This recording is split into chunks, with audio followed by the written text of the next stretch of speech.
You're out in the wild camping. What happens if you hear a roar? Is it a bear? Now bear with me. I'll explain how to avoid bear attacks while camping. Then I'll move on to some tips about protecting yourself from wild animals. Let's start with a case study.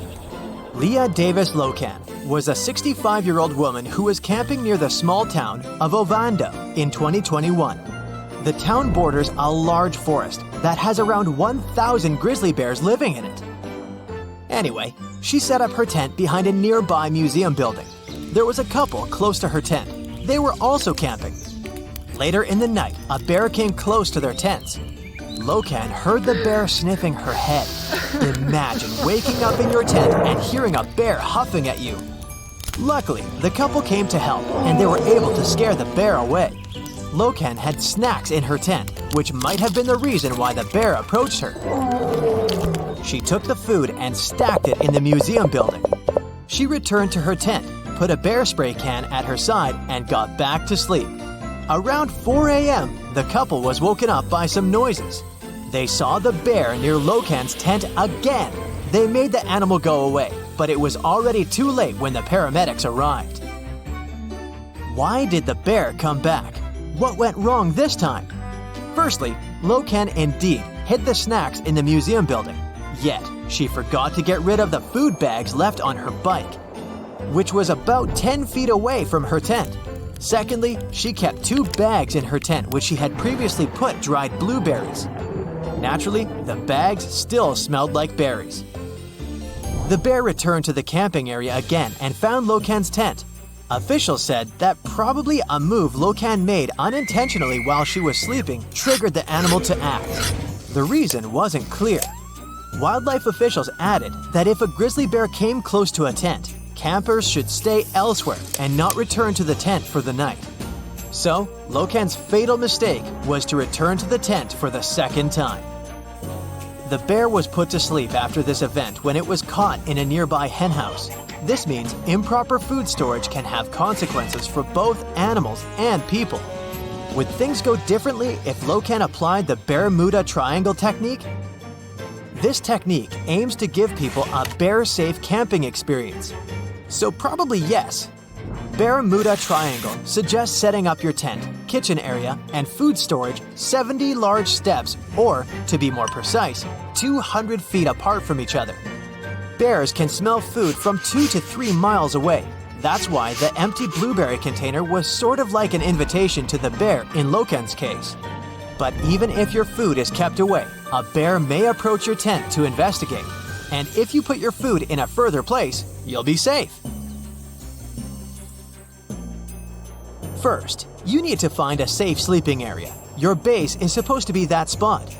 It should be outside the triangle, not in the middle. At one vertex of the imaginary triangle, you have your cooking area. At the second one, you have a bear canister. And the last vertex is for the wastewater. Bears are likely to move between these areas. You shouldn't keep any food inside your tent or near your tent.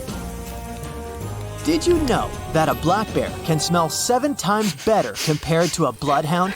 It might be surprising, but they can smell things like lip balm and food-splattered shirts too. So if you cook wearing one outfit, don't climb into your sleeping bag with the same clothes on. And leave your cosmetic products like lip balm in your backpack, away from your tent. How to store your food in these areas then? The answer is bear canisters. If you hang your food on a tree in a regular bag, you might not find it there the next day. It's better to store food inside a bear-resistant container. In some camping areas, using bear-resistant food containers is actually mandatory. Bears are smart and motivated animals, especially black bears, because they have become habituated to our food. This means once they've tasted it, they'll want more of it. Bears don't just look for food in camping areas. If you store some food in your car, they can get inside too. Imagine going to a bungalow on a mountain trip and parking your car in the parking lot. The next morning, you go to the car and see that it looks like a car from the Resident Evil game. A bear has bashed the closed windows. Bears can visually recognize and associate food-related stuff. like coolers. They can damage a car just for a can of soda or sweets. The solution is simple. Don't leave these kinds of items inside your vehicle. Can bears get into RVs too? A typical male black bear weighs around 200 to 300 pounds, and an average male grizzly is around 600 pounds. So yeah, they can. Luckily, they don't want to be near people unless they're hungry. That's comforting. Bears can come after you if you somehow trigger them though. The solution is, again, putting food-related things away. For example, don't leave your trash outside at night and keep your outdoor stove or grill clean.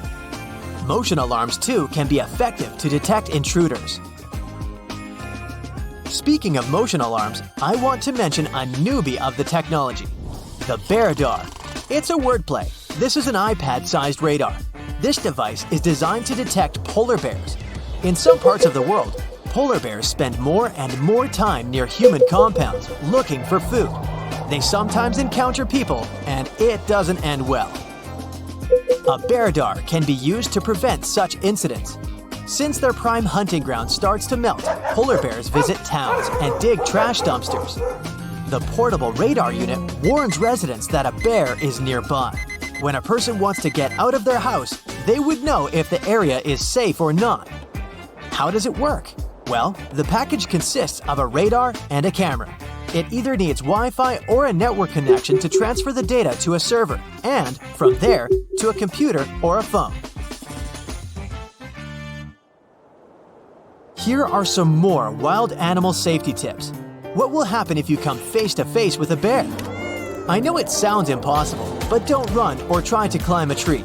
You should stay calm and slowly back away. Don't turn your back on the animal. Act as if you're the predator rather than the prey. Some sources say that if a bear makes contact with you, lie on the ground and play possum. Cover your neck with your hands and your face with your elbows. In that position, you'd think that an eternity has passed. But stay like that for some more time, as the bear might try to sniff you. If you get up too early, the bear can get interested in you again. If things go south and it tries to bite you, reply with all you've got. The basic principle is to give animals some space to leave. If you see a snake, move back. If it's a moose, again, give it some space. The moose warns you to leave them alone by tossing their head or smacking their lips. If it comes after you, then run. Try to put a tree between yourself and the animal while running. Squirrels might look cute, making you want to feed them.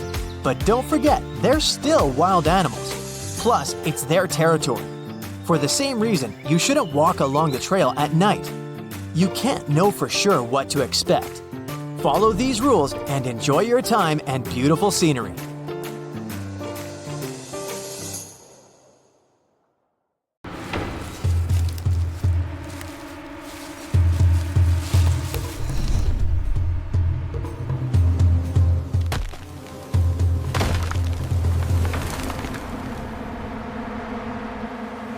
Well, here you are, running from a swarm of bees.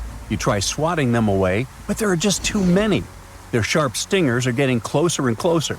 Just ahead, you spot a lake and make a split-second decision. Without thinking twice, you dive right in. Now, you're underwater, eyes squeezed shut, holding your breath as tightly as possible. It feels safe, for now, but the moment you come up for air, you'll realize you've just made the biggest mistake of your life. I mean, jumping into water seems like a smart move, probably because at some point in your life, you've seen bees floating lifelessly in a swimming pool. So, naturally you think, okay, if I dive underwater, they'll follow me in, drown, and I'll get out without a scratch.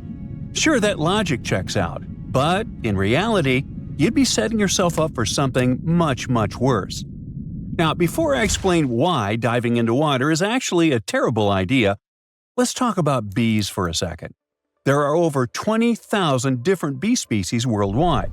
To put that into perspective, that's more than all the bird and mammal species on Earth combined. Thankfully, not all bees are aggressive.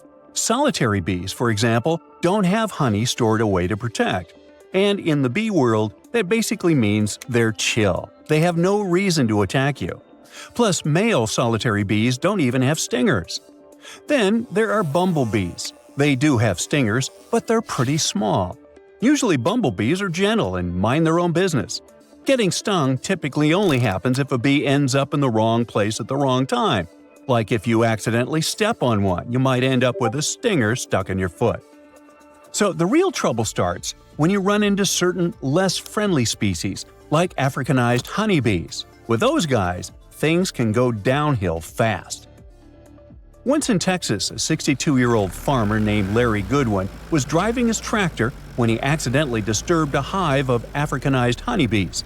Within minutes, an estimated 40,000 bees swarmed him and started stinging. Sadly, he didn't survive. And that's not an isolated incident. Africanized honeybees are known for showing no mercy to their victims. Just disturbing their hive can quickly turn into a life-threatening situation. That's because you're dealing with insects programmed to protect their home with ruthless efficiency. When they sting you, they're not just causing pain, they're marking you. Each sting releases a special pheromone, which is basically their way of yelling to the rest of the swarm, "Hey, here's the target." Fun fact: that alarm pheromone smells kind of like bananas, and once it's on you, it sticks to your skin, your clothes, and surfaces nearby. Africanized honeybees are especially skilled at picking up this scent. Studies show they respond twice as quickly to alarm pheromones compared to other species, and they're about 30 times faster when chasing a moving target. So all this means that if you disturb Africanized honeybees, trust me, they'll hunt you down and make your life a living nightmare. But you can escape if you don't make certain mistakes. And jumping into water is probably the dumbest thing you can do. There are a few reasons for that. The first reason is pretty obvious. Once you're in the water, your ability to quickly escape or maneuver is severely limited. On land, you can run fast or even get inside a house, shutting doors and windows behind you. But in the water, your options sink. Sure, you can swim fast, but if you're in a small lake or a pool, there's nowhere to go. You're basically trapped, and swimming around in circles definitely won't help your case. The second reason is that certain bee species can actually swim, or more accurately, they can surf. These bees flap their wings to create tiny ripples, allowing them to glide along the surface. Okay, they're not exactly the Michael Phelps of the insect world, but the point is, hitting water doesn't necessarily mean game over for them. They'll just calmly surf back to the edge, dry off, and fly away like nothing ever happened. In fact, some bees can actually survive underwater for up to a week. So yeah, they're not as afraid of a lake or a pool as you might think. And the third reason is that bees are patient, extremely patient. They have all the time in the world to wait if it means they'll get the chance to attack you again. Remember that alarm pheromone I mentioned earlier, the one that gives away your exact location? Well, it doesn't fade away quickly. It can last for hours, even up to a day or more. This means bees might hover right above the water, calmly waiting for you to resurface. And when you finally come up for air, because eventually you'll have to, they'll strike again. And this time, the stings focus around your face, your nose, your mouth, your eyes. And if you're really unlucky and accidentally inhale one of those guys, that's when things get extremely serious. A sting inside your throat or airway can cause it to swell shut, completely blocking your ability to breathe. And that's not good. Now, it doesn't help that your body is now working twice as hard. You are desperately holding your breath underwater. You're panicking. Your clothes are soaked and heavy, dragging you down. Suddenly, you are no longer just trying to escape bees. You're also fighting not to drown. So no, jumping into water won't save you. It just adds another layer of danger. But water isn't the only bad move. There are other terrible ways you could react during a bee attack. Mistake number 1. Fighting back. Don't do it. You'll just waste precious time. Bees have numbers on their side, plus the gift of flight. The more you flail your arms, the angrier they will get, and trust me, you don't want that. Mistake number 2. Covering your face. Sure, bees often aim for your eyes, nose, and mouth, and maybe our first instinct is to protect that. But if you block your vision, you'll have a tough time spotting an escape route. Mistake number 3. Playing statue. Protecting yourself by standing still might work for certain animals, like a grizzly bear. But with bees, it's a terrible idea. And it all comes back to that pheromone I mentioned earlier. If you just stand there, A bee might sting you, and remember, all it takes is one sting to unleash that pheromone alert. Suddenly, you're the prime target for every bee nearby. So, how to protect yourself? Obviously, the best way to avoid an attack is to stay away from bees entirely, especially those extremely territorial species. They are incredibly sensitive. Even minor disturbances, like the vibration from a lawnmower or a kid tossing a small pebble at their hive, can instantly trigger their defensive mode. But if it's already too late, run. Running should always be your absolute #1 strategy. Just drop whatever you're carrying and get the heck away from them. Running is your best bet because it creates distance between you and the bees. These insects can fly around 12 to 15 miles per hour, but most humans can outrun them. Africanized honeybees in particular are known for chasing people for about a quarter of a mile. So if you can cover at least that distance, you will probably be safe. Long story short, too late for that. But still, if you ever find yourself in this dangerous situation, remember your first move: run, and run fast. This way you can get to a safe place, like a house or car, where you can shield yourself from the angry swarm. And remember to close all the windows behind you. But if you get stuck multiple times, make sure you seek medical attention, especially if you're allergic or start noticing any signs of an allergic reaction. Now, it is a good idea to share this video with your friends and family. That way, they'll also know how to protect themselves from these vengeful insects.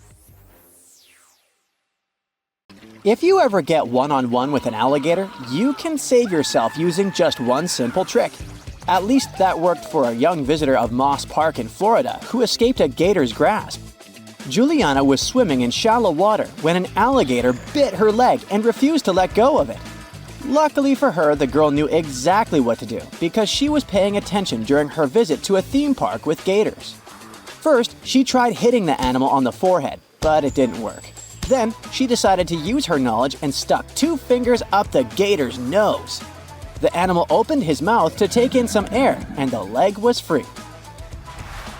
I don't want to scare you or anything, but there are around 5 million wild American alligators roaming across 10 states.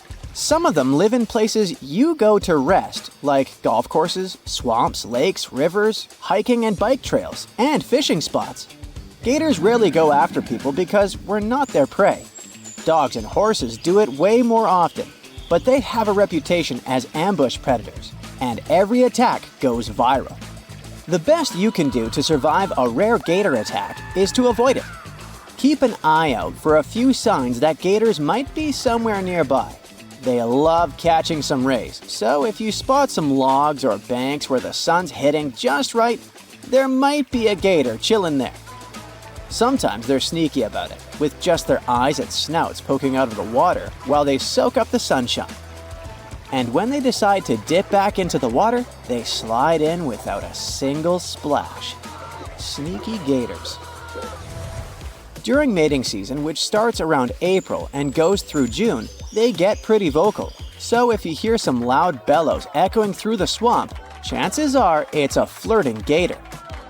If you stumble upon what looks like a pile of vegetation on dry land near water, keep your distance. That's likely a gator nest. And trust me, you don't want to mess with Mama Gator when she's protecting her little ones. Their tracks resemble those of lizards or dinosaurs. So if you see something like that, it's probably time to escape to safety. People are usually the ones who provoke these toothy reptiles, not the other way around. You can do it if you get too close to snap the best photo or decide to touch its tail out of curiosity. Feeding them is also a bad idea, because they quickly learn that humans mean free snacks. If you come face to face with a gator, try to stay cool and respect their turf. If you're kayaking and spot a gator chilling in the water, just give it some space and paddle on by. And whatever you do, don't go slapping the water with your paddles so as not to scare and provoke them. If they still start swimming towards you, don't panic. Just calmly paddle away or show them you're not interested. If nothing works and the gator's trying to drag you under, aim for the sensitive spots. Crocs and gators are famous for their tough hides and armored bodies, but it turns out they have little pigmented spots scattered all over their skin. They're packed with touch sensors, making them super sensitive to pressure and vibrations. Even more sensitive than our fingertips, believe it or not. Scientists have several ideas about what these spots are for. Some think they might be little cleaning stations, secreting oils to keep the critters fresh. Others suggested they could detect electric or magnetic fields, or even sense changes in water salinity. But the latest study suggests they're mainly honed in on feeling pressure and vibes. They respond to everything from gentle ripples in the water to barely there pressures. Try poking them in the eye, hitting them in the top part of the skull or the side of the jaw. Or maybe just give them a good 1-2. If you're in the water, the main danger is drowning, not the bite. Get to land as soon as possible. Humans are way better on solid ground than gators are. But don't let your guard down once you're out of the water. A gator can punch you with its tail or the skull. But the good news is that alligators aren't known for their marathon running skills. It's pretty rare for them to chase humans on dry land, and even if they do, they're not winning any races. They top out at around 9.5 miles per hour, and they can't keep up that pace for long. So you have a good chance to run away, and you shouldn't do it in zigzags like the popular myth says. It'll just slow you down. They are way more efficient in the water, swimming at a speed of up to 20 miles per hour. Plus, gators can hold their breath underwater for up to half an hour, and some have beaten that record with an impressive 24 hours. They have adapted to slow their heart rates to 2 to 3 beats per minute. This way, they consume the oxygen in their lungs super slowly. They have their eyes smartly placed on the tops of their heads so they can see what's up above the water while hiding in it, kinda like a periscope. But not all is lost for you. If you can sneak up behind the gator without setting off its attack mode, you can clamp its jaws shut with some pressure. Even though their bite is no joke, they struggle to open their mouths when you're holding them tight. You can even flip that bad boy onto its back and send it into a chill mode. Try jamming something into the back of a gator's mouth. It should cause a gag reflex. If you can't pull any of these tricks, try making as much noise as you can. You might scare away the gator, and you'll let other people nearby know you are in trouble, so they can call 911 for help. If someone wants to save you, they have more chances of doing it on the ground, so they should never jump in the water to rescue you. All this works for alligators, but might not work for crocodiles. The first way to tell the difference between them is to check out their snouts. Gators have short, stubby ones with rounded ends, like a wide U shape. Crocs sport longer, skinnier snouts that taper into a point, more like a sharp V shape. Take a peek at their teeth. When gators close their mouth, you'll see their top teeth sticking out, mostly downward. Crocodile teeth are more evenly matched, with some pointing up and some down. Gators are freshwater fans, so they live in ponds, swamps, and lakes. Crocs live in freshwater, brackish water, and even salty coastal areas. Gators are usually more relaxed than crocs, but both can get wild, especially if they're feeling peckish. So if you spot either one in the wild, give them plenty of space and maybe a friendly wave from afar. Despite all the obvious risks, some people still think it's cool to have an alligator as a pet, although it's mostly illegal. The first problem is that you need a lot of space, because that tiny 7-inch gator you think is cute is gonna turn into a massive beast, especially if it's male. A gator has 80 teeth in its mouth and muscles that can crush bones with over 3,000 pounds of force. These guys are also really smart and can figure out how to escape their enclosure, anticipate your moves, and even use tools to get what they want. You might think you can train one, but it's not like teaching your pup to sit and roll over. It takes years of experience and a whole team behind you to change their wild instincts. Plus, they're bottomless pits when it comes to food. Finally, these guys stick around for a long, long time, over 50 years. So when you realize you can't handle it anymore or just don't want it, good luck finding someone to take it off your hands. You're driving around with your friend Annie in the wild Australian outback. The sun is scorching hot, but you see a mob of cute kangaroos hopping around. You stop the car and you get out to film them with your friends. You even go live to impress your friends and followers. Suddenly, one of the kangaroos leaps towards you at full velocity, ready to swing. Alright, let's freeze right here for a second before you or your friend get hurt. Kangaroos have extremely powerful legs and can jump around 30 feet in the air. Those strong legs can let them hop at speeds of up to 30 miles per hour, faster than any average human. So if you're thinking of outrunning a mob of angry kangaroos or a single kangaroo, then don't. They'll chase after you and knock you down before you even reach your top speed. Their tails are strong and sometimes act like a fifth limb when they're grazing in a field. Kangaroos generally eat grass like cows, but also feast on shrubs, moss, and even fungi. Their tails are essential for keeping balance. They can stand as tall as 6 feet, with their tail making up half of that. Back to you guys. The kangaroo is only a few feet away from you. The first thing you have to do is protect your body. Turn it sideways and extend your arm out. Make sure your head is out of reach. Their paws have very sharp claws, so you don't want them laying any jabs on you, especially your head. They kick with both feet, which means they rest their body on their tails and extend both legs to push kick their aggressors, aka Annie and you. Their feet are huge, which makes them even more dangerous.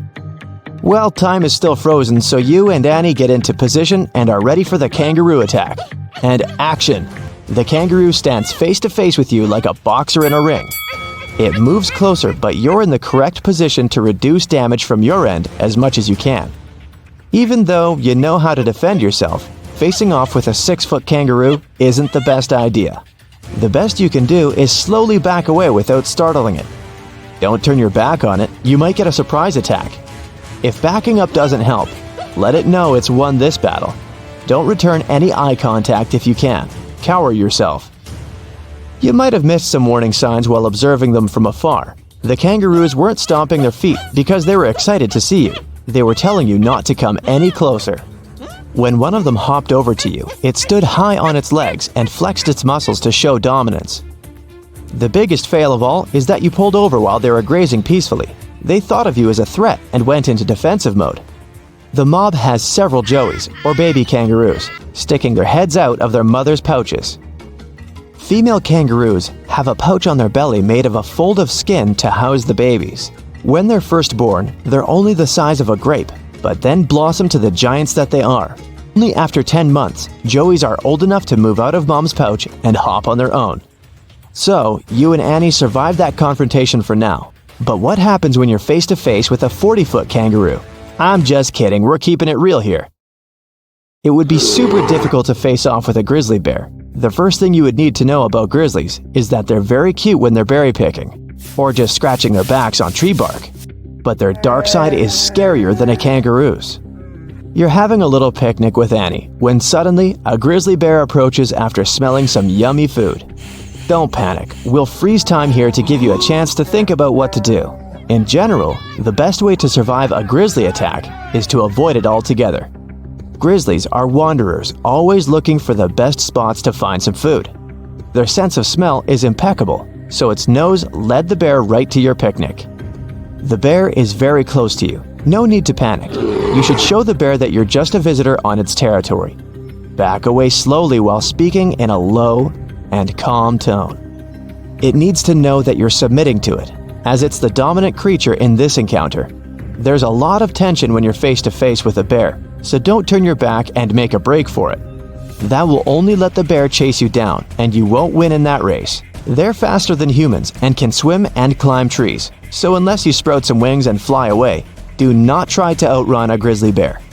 Next, you should avoid eye contact. Just like the cute and cuddly kangaroos, bears take it very seriously and watch your every move. They also consider direct eye contact as a sign of aggression, as if you want to challenge them. Grizzlies also like to play a game of chicken.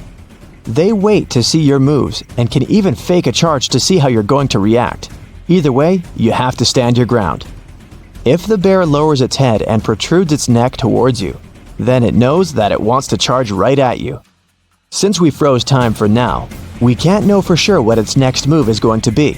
let's jump back into action to see what it'll do. Because you'll have to plan your next move depending on the bear's move. And action! The grizzly bear isn't showing any signs of aggression so far. It's just curious about the setting. Remember your training, no eye contact. Okay, the bear is showing some signs of aggression now, which means it could potentially attack you. Stand your ground, it's getting closer. The best thing to do in this scenario is to completely submit to it by laying face down on the ground, covering your head with your arms. Don't move. The bear might understand that you're submitting to it and walk away. Sometimes bears will stick around for a while before leaving you alone. Luckily, this bear only wanted the food from the picnic, so it grabs the sandwiches and runs away. You guys were lucky this time, but if the bear did attack you, you'd have to fight it off as much as you can. You can use any objects nearby to help you. It's best to aim for the most sensitive spots, like the bear's eyes and nose, with all your strength. What makes cougars stand out from other predators is that they're excellent stalkers. You're hiking in the forest, and you don't realize that you have an unwelcomed guest along with you. Cougars will stalk you if they think you're good to eat and can pounce from out of nowhere, and if it knows it's the right time. These giant cats generally don't attack people, but who knows what's on their mind. The rule of thumb when face to face with a cougar is pretty much the same as with other animals. Stand your ground and don't run. Running will only trigger the cat, as it will outrun you for sure. These cats are strong and have very quick reflexes. Their claws are powerful and their bites are even worse. You don't want to be chased by one of these. Now that you're standing your ground, make yourself appear bigger than the cougar. That's right, raise your arms and puff out your chest. Always keep eye contact to try to assert dominance.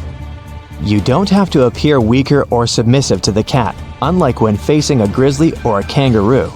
On the contrary, you need to show that you're more powerful than it is. So don't cower down or break a sweat. It's watching your every move. The next steps really depend on the cougar.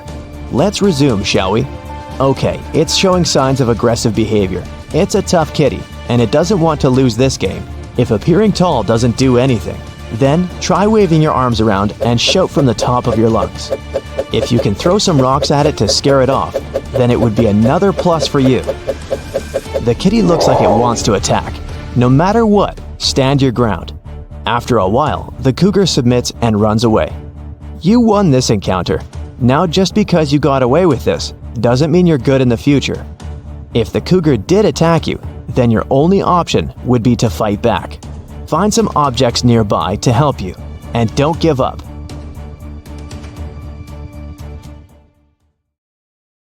There are many ways you can save your life in extreme situations.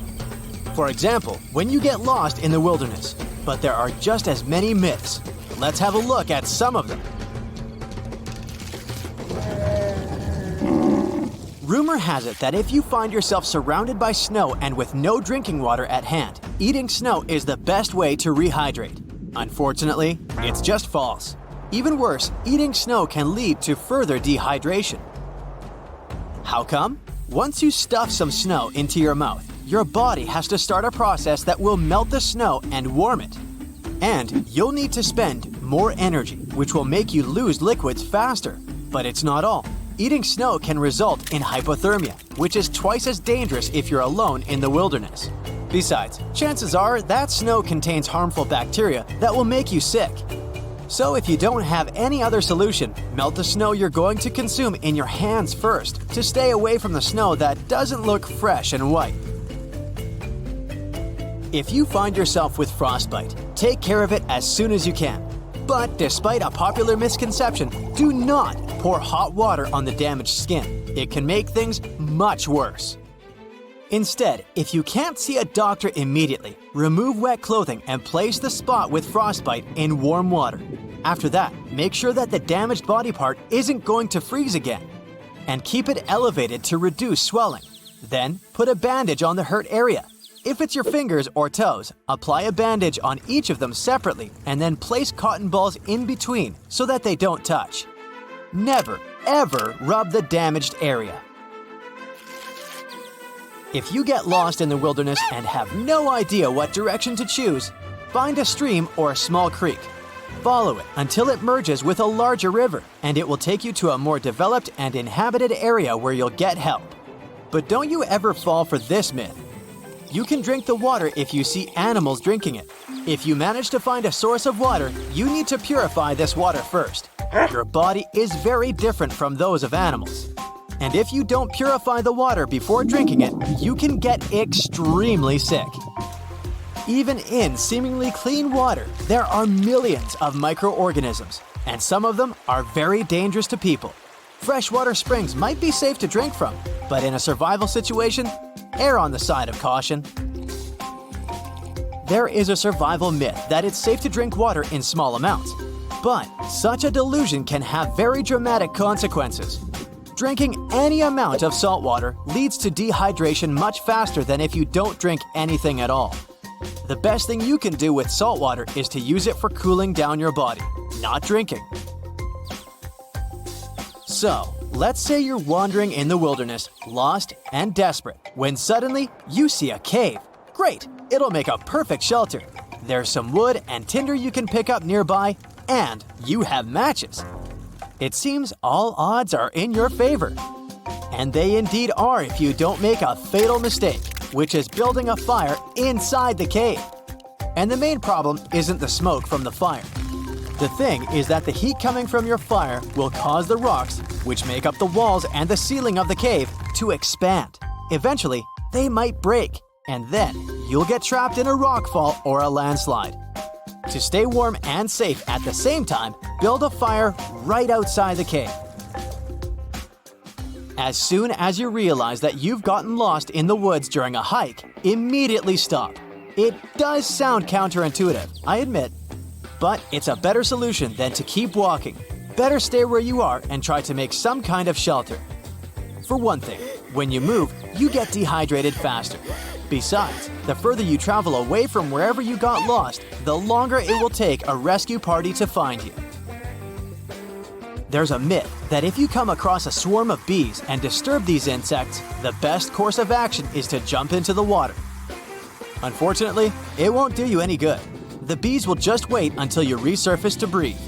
A good solution is to run in a straight line as fast as possible until the bees stop chasing you. An even better alternative is to find shelter, your car, a house, or even a public bathroom, and hide inside.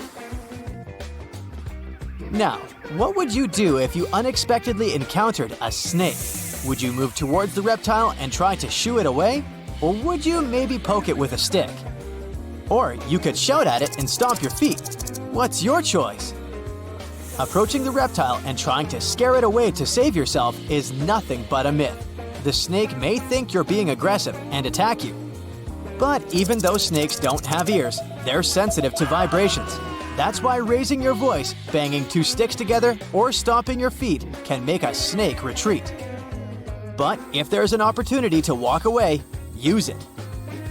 Here are some other tips that may help you in a critical situation. If you're falling from a cliff, do your best to break your fall into several parts. The shorter they are, the better. Each of the segments will absorb some impact of the fall, and you'll have much higher chances of surviving. Try to grab onto a sturdy object like a bush or a rock on your way to the bottom to slow down your fall. If you've fallen through the ice into freezing water, try to get back to the edge of the ice. Don't pull yourself out by grabbing it. The edge will keep breaking, and you'll exhaust yourself in no time. Kick your legs until your body is positioned horizontally in the water. After that, get out of the water and onto the ice like a seal. Once you've made it there, don't stand up. Remain spread out. This way, your weight will be distributed over a larger area. Then the ice will be less likely to break. If you're at sea and spot a whirlpool coming towards you, don't panic. If you understand which way it's spinning, ride its side and use the whirlpool's current to catapult you out of danger. If you start fighting it, you're likely to get pulled inside. There's also a chance a whirlpool will dissolve or become weaker closer to the bottom. So if you do get trapped by it, take a deep breath and wait for an opportunity to swim up and away. If you get trapped under some debris, for example during an earthquake, your main task is to protect your respiratory system. Plus, you have to make your air supply last as long as possible. Take your shirt off and tie its bottom in a knot. Then put it back on your head through the neck hole. The knot should be positioned over the top of your head. This way, you'll get a makeshift hood that will protect your face from dust, sand, and debris. It'll also provide you with a bit of oxygen while you're trying to get back to the surface. If you've gotten stuck in quicksand, do all you can to keep your head and arms above the surface at all times. Start to carefully wiggle your legs. Quicksand will fill the space your limbs occupied. As soon as you can, stretch out on your back. It will increase your surface area. Keep making tiny movements until your legs are free. You can also use backstroke motions with your arms. It'll help you pull your legs out. If there's nothing to use as tinder to start a fire, unpack your junk food stash. Pringles, Cheetos, and Lay's can serve as an effective substitute for dry leaves. The same goes for spaghetti noodles.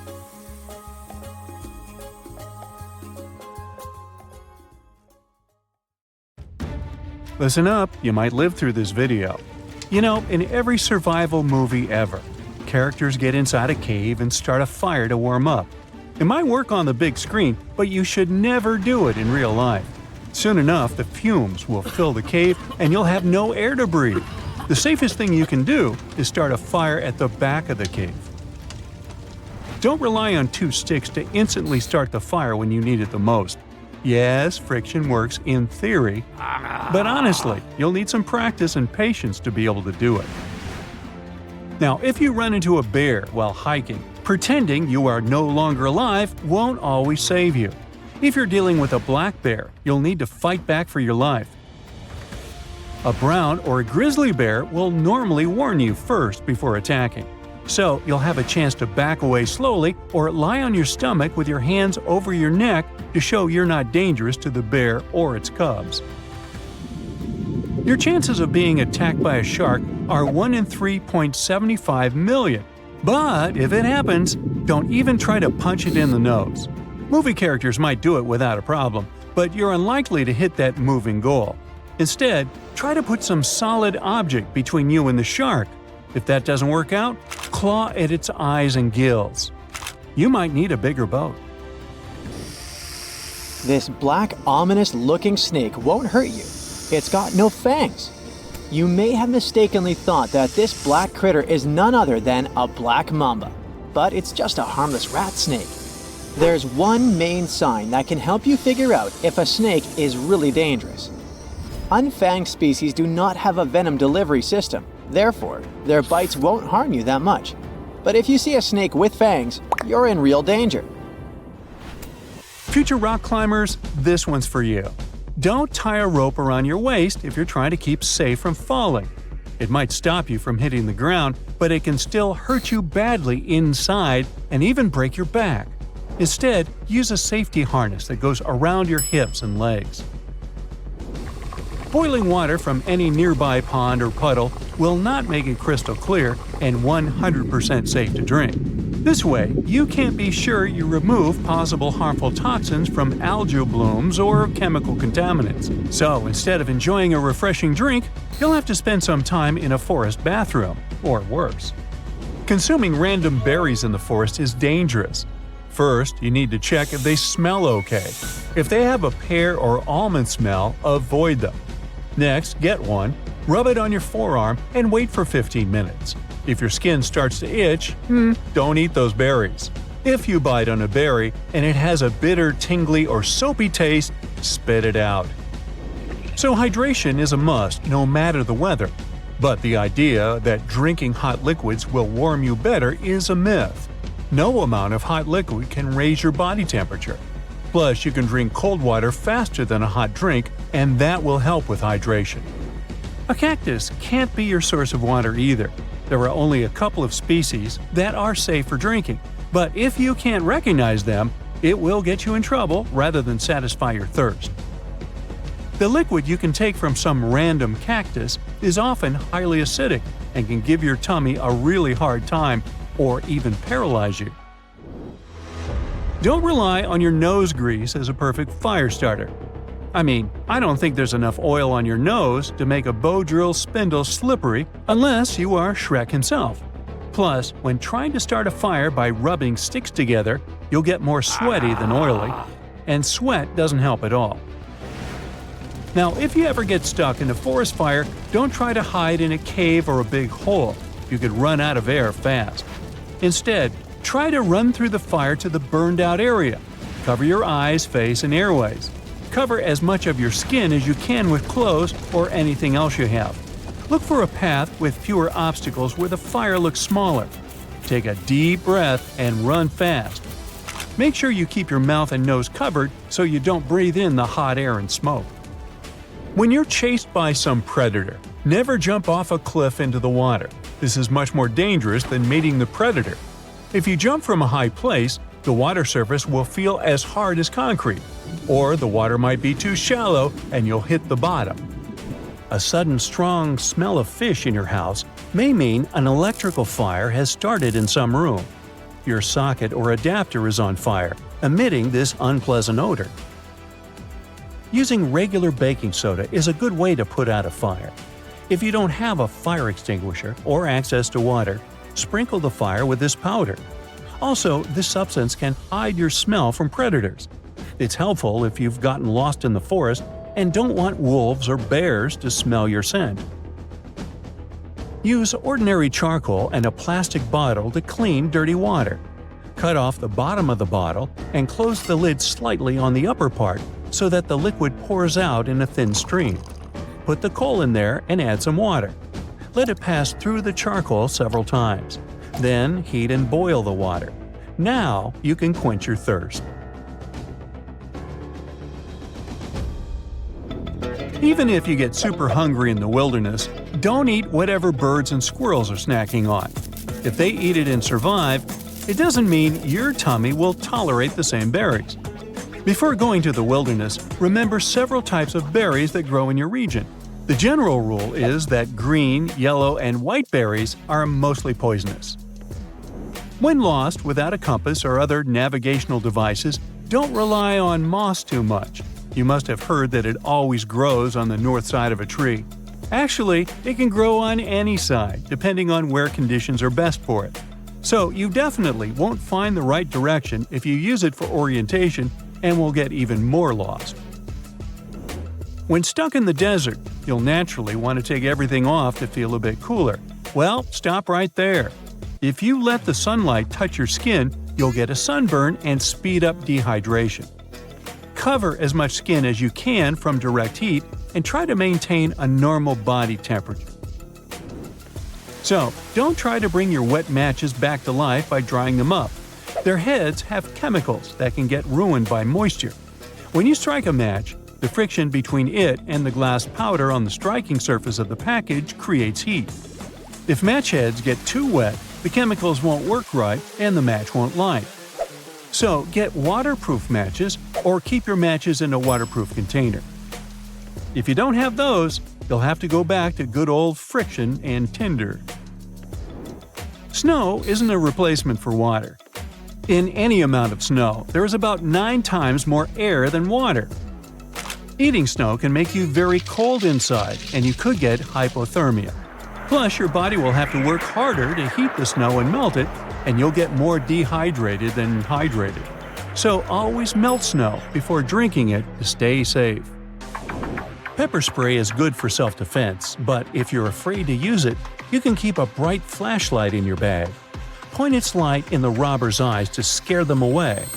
Besides, this way of self-defense won't harm the robber, and you won't cause any unnecessary problems. If you leave a frying pan with oil on a turned-on stove, the oil may catch fire. In this situation, extinguishing the flames with water will be a big no-no. Water molecules will descend to the bottom of the pot, evaporate, and push the oil up. This will lead to even more flames. The best way to put out a hot oil fire is to deprive it of oxygen. Cover the pan with a lid and remove it from the burner. Flames are not the scariest thing about a fire. Smoke is much more dangerous. You can get poisoned very quickly by inhaling carbon monoxide. Therefore, always try to stay as close to the ground as possible and cover your mouth and nose with a wet cloth to filter the oxygen. Always put a small mirror or whistle in your pocket when you go camping. These two items will help you find your group if you get lost. The whistle will attract others' attention with sound, and the mirror will do it by reflecting sunlight. When you're swimming in the sea or ocean near the shore, there's a risk of getting caught in a rip tide. An undercurrent will pull you further and further away from the beach. Don't try to swim to the shore against the current. You will only waste your energy. Always swim parallel to the shore in such cases. Once you escape the current, you can safely return to the shore. Imagine that your cotton clothes are great in almost any situation, but not for hiking. When cotton gets wet, it loses all its good properties and can make you feel much colder. Choose clothes made of polyester, nylon, or merino wool. Unlike cotton, these materials move sweat away from your skin and dry quickly. Sucking on stones won't help you quench your thirst. Yeah, the popular myth says that when you do it, your body produces more saliva and it will hydrate you. Well, in real life, nothing can replace water, and you could choke on the stone. Don't even think about rubbing frostbitten skin. Frostbite happens when ice crystals form in your skin and other tissues. Rubbing the area makes it worse because the ice crystals can cut and damage new cells. Instead, gently warm up the frostbitten area. Alright, a lean-to isn't the best shelter for any situation. If it's really hot, you need shade to stay cool. But if it's cold, you need to stay warm. Duh! This means blocking the wind and having something to keep you off the cold ground at night. A lean-to can block the wind and rain, but it might not be enough to keep you warm. Raw meat. It's safe to eat when it's high quality and processed with sanitary standards in mind. So, unless you're a chef who brought some tartare on the hike, don't eat raw meat. It can be risky because it might contain germs that can make you sick later on. One roof is not enough to protect you from all evil, and you'll waste way more energy than you think trying to build it. So instead of focusing on it, try to build a comfy bed using sticks, leaves, or old newspapers. This bed will keep your body heat from escaping into the cold ground. Every car has a thermometer, a device that shows you the temperature of air outside. Sometimes, manufacturers put its sensor behind the front bumper, near the engine. While driving, the thermometer gets heated by the engine and shows you a higher temperature. Even if it's freezing outside, the device can indicate that it's warm. Therefore, don't trust the thermometer if it's installed this way. What if there's some ice on the road and you're driving completely sure that the asphalt is dry? You don't have to stay away from a person who has been hit by lightning. They won't shock you, and they really need medical help. So check for the pulse and make sure you call the emergency services for them. Now, quicksand isn't as dangerous as you might think. It's a myth that if you get trapped in it, you should stay still and wait for help. What you should do is lean back and make forward and backward movements with your body to wriggle yourself out of trouble. You shouldn't really suck the venom out after a snake bite. This way you'll just get more bacteria into the open wound and risk your life too, if you're the one trying to help. Try to stay as calm as you can in such a situation to reduce your heart rate and slow down the spread of venom. Call 911 and remember the size and color of the snake to give these important details to the doctor. Okay, stay safe. When you're out hiking in the bush, remember not to mess with any snakes you come across, even if they don't seem alive. Some sneaky snakes play possum and can strike if bothered. If you spot one, give it some space. When it comes to snakes, they're usually pretty shy and won't bother you unless they feel threatened.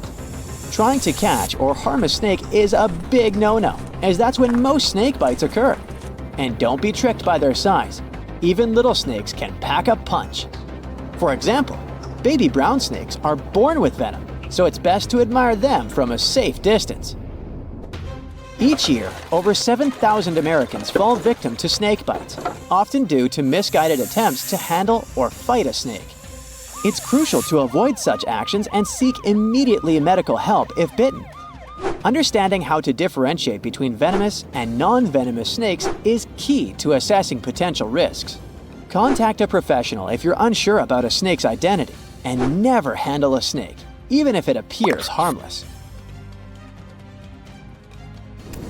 If you come across a snake, it's best to leave the area and seek assistance from a wildlife professional in identifying the reptile. Here are some tips to help you distinguish between the two types. Observe their behavior, nesting habits, and habitats. Some snakes may shake their tails as a warning signal. Also, venomous snakes typically have triangular-shaped heads, compared to non-venomous snakes with rounded heads. Here's another venomous star, the copperhead snake. Their musk smells just like cucumbers. Their venom is pretty particular too.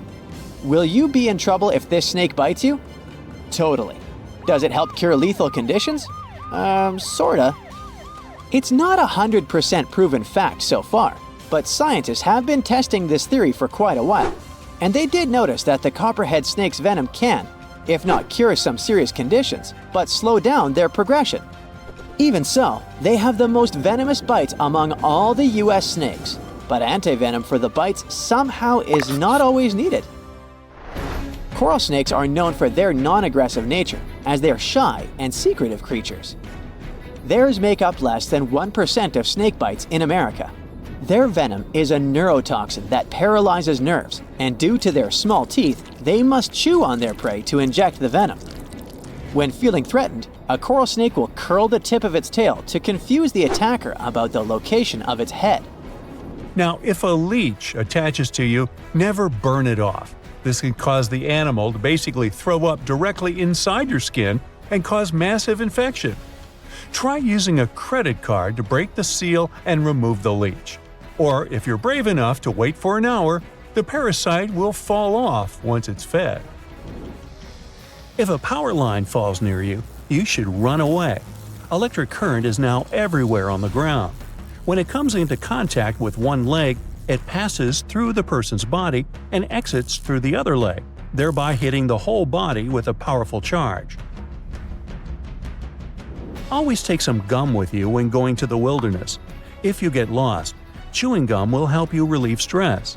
You can also use this material as glue. Always keep your car keys next to your bed. If a thief enters your house, use the keys to turn on the car alarm and scare the thief away. But installing a good security system in your home is even better. While skiing or snowboarding, there's always a chance of getting caught in an avalanche. If you find yourself under a layer of snow, don't try to get out immediately. Your mind is confused, and you need to know where is up and where is down. Spit and see where the saliva flows. Then start digging in the opposite direction. When your plane makes an emergency landing on the water, your instinct can force you to put on your life jacket immediately. Don't do this until you're in the water. If you put on the vest and water starts to fill the cabin, it will be difficult for you to move.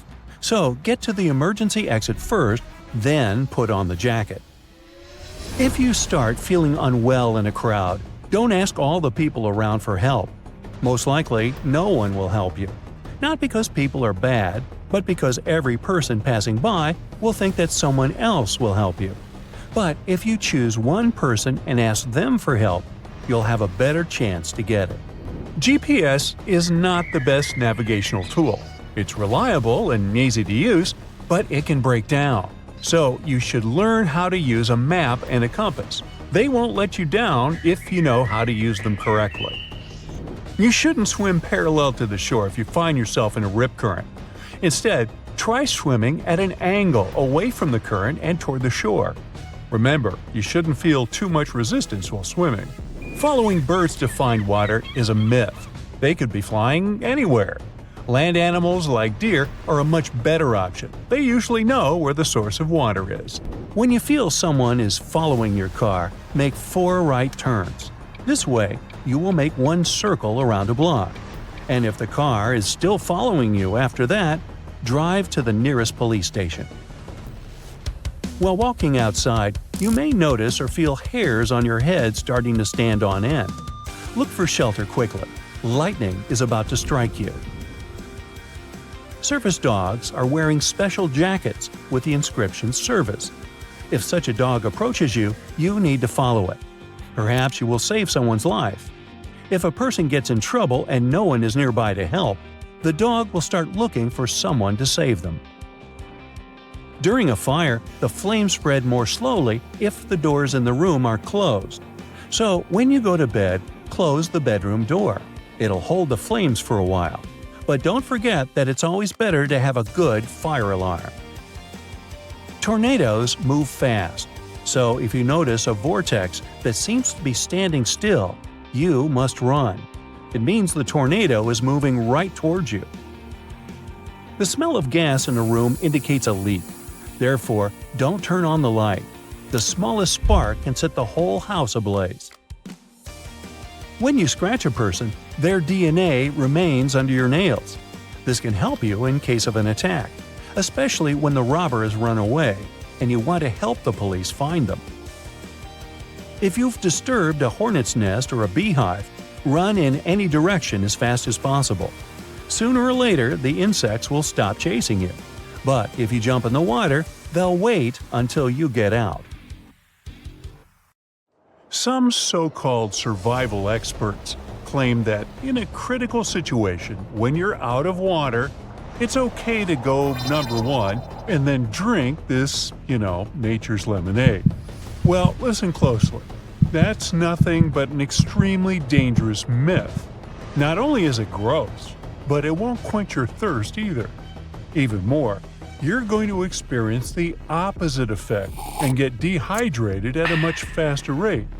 You see, this bladder brew is the last step in your body's attempt to get rid of waste. No wonder it's brimming with waste products, which you should, by no means, reintroduce into your poor dehydrated body. However, it works just like water when you want to cool your body temperature a bit. Feel free to use your yellow rivers to dampen your clothing in case you want to freshen up. Another popular myth about hydrating your body speaks about sucking on a stone if you end up dehydrated. Well, while it's sort of true that sucking on a stone can help stimulate saliva flow, it's actually an ancient survival technique that people once used worldwide. But it doesn't provide actual hydration since, obviously, you can't get any water from the stone itself. Moreover, there is a risk of accidentally inhaling the stone if it's small, and it can potentially lead to choking. And finally, you never know what this stone experienced in life before you somehow decided to suck on it. Now, you might have heard that moss grows on the north side of trees, and you can use this knowledge to navigate through a forest. Well, I must disappoint you. Contrary to popular belief, and to what is often depicted in cartoons and movies, moss doesn't consistently grow on the north side of trees. The growth of moss depends on the species and the local climate. It thrives in areas where conditions are the most favorable, and it has nothing to do with the north or south. So don't rely on this rule too much. So space blankets actually do work. Despite their thin, trash bag-like appearance, mylar-coated emergency blankets can indeed keep you warm. The key lies in their aluminum coating, which is thermal reflective. This allows the blanket to reflect infrared energy and retain heat. If you're experiencing shock or exposure, your body loses heat to the air, and it leads to a drop in body temperature. A space blanket helps prevent this by keeping moisture in your clothes and reducing evaporation, which in turn limits heat loss. Wrap yourself in one of those tinfoil-like sheets and you'll stay much warmer. Another plus, these blankets are compact and affordable, so don't forget to throw them in your backpack before heading out.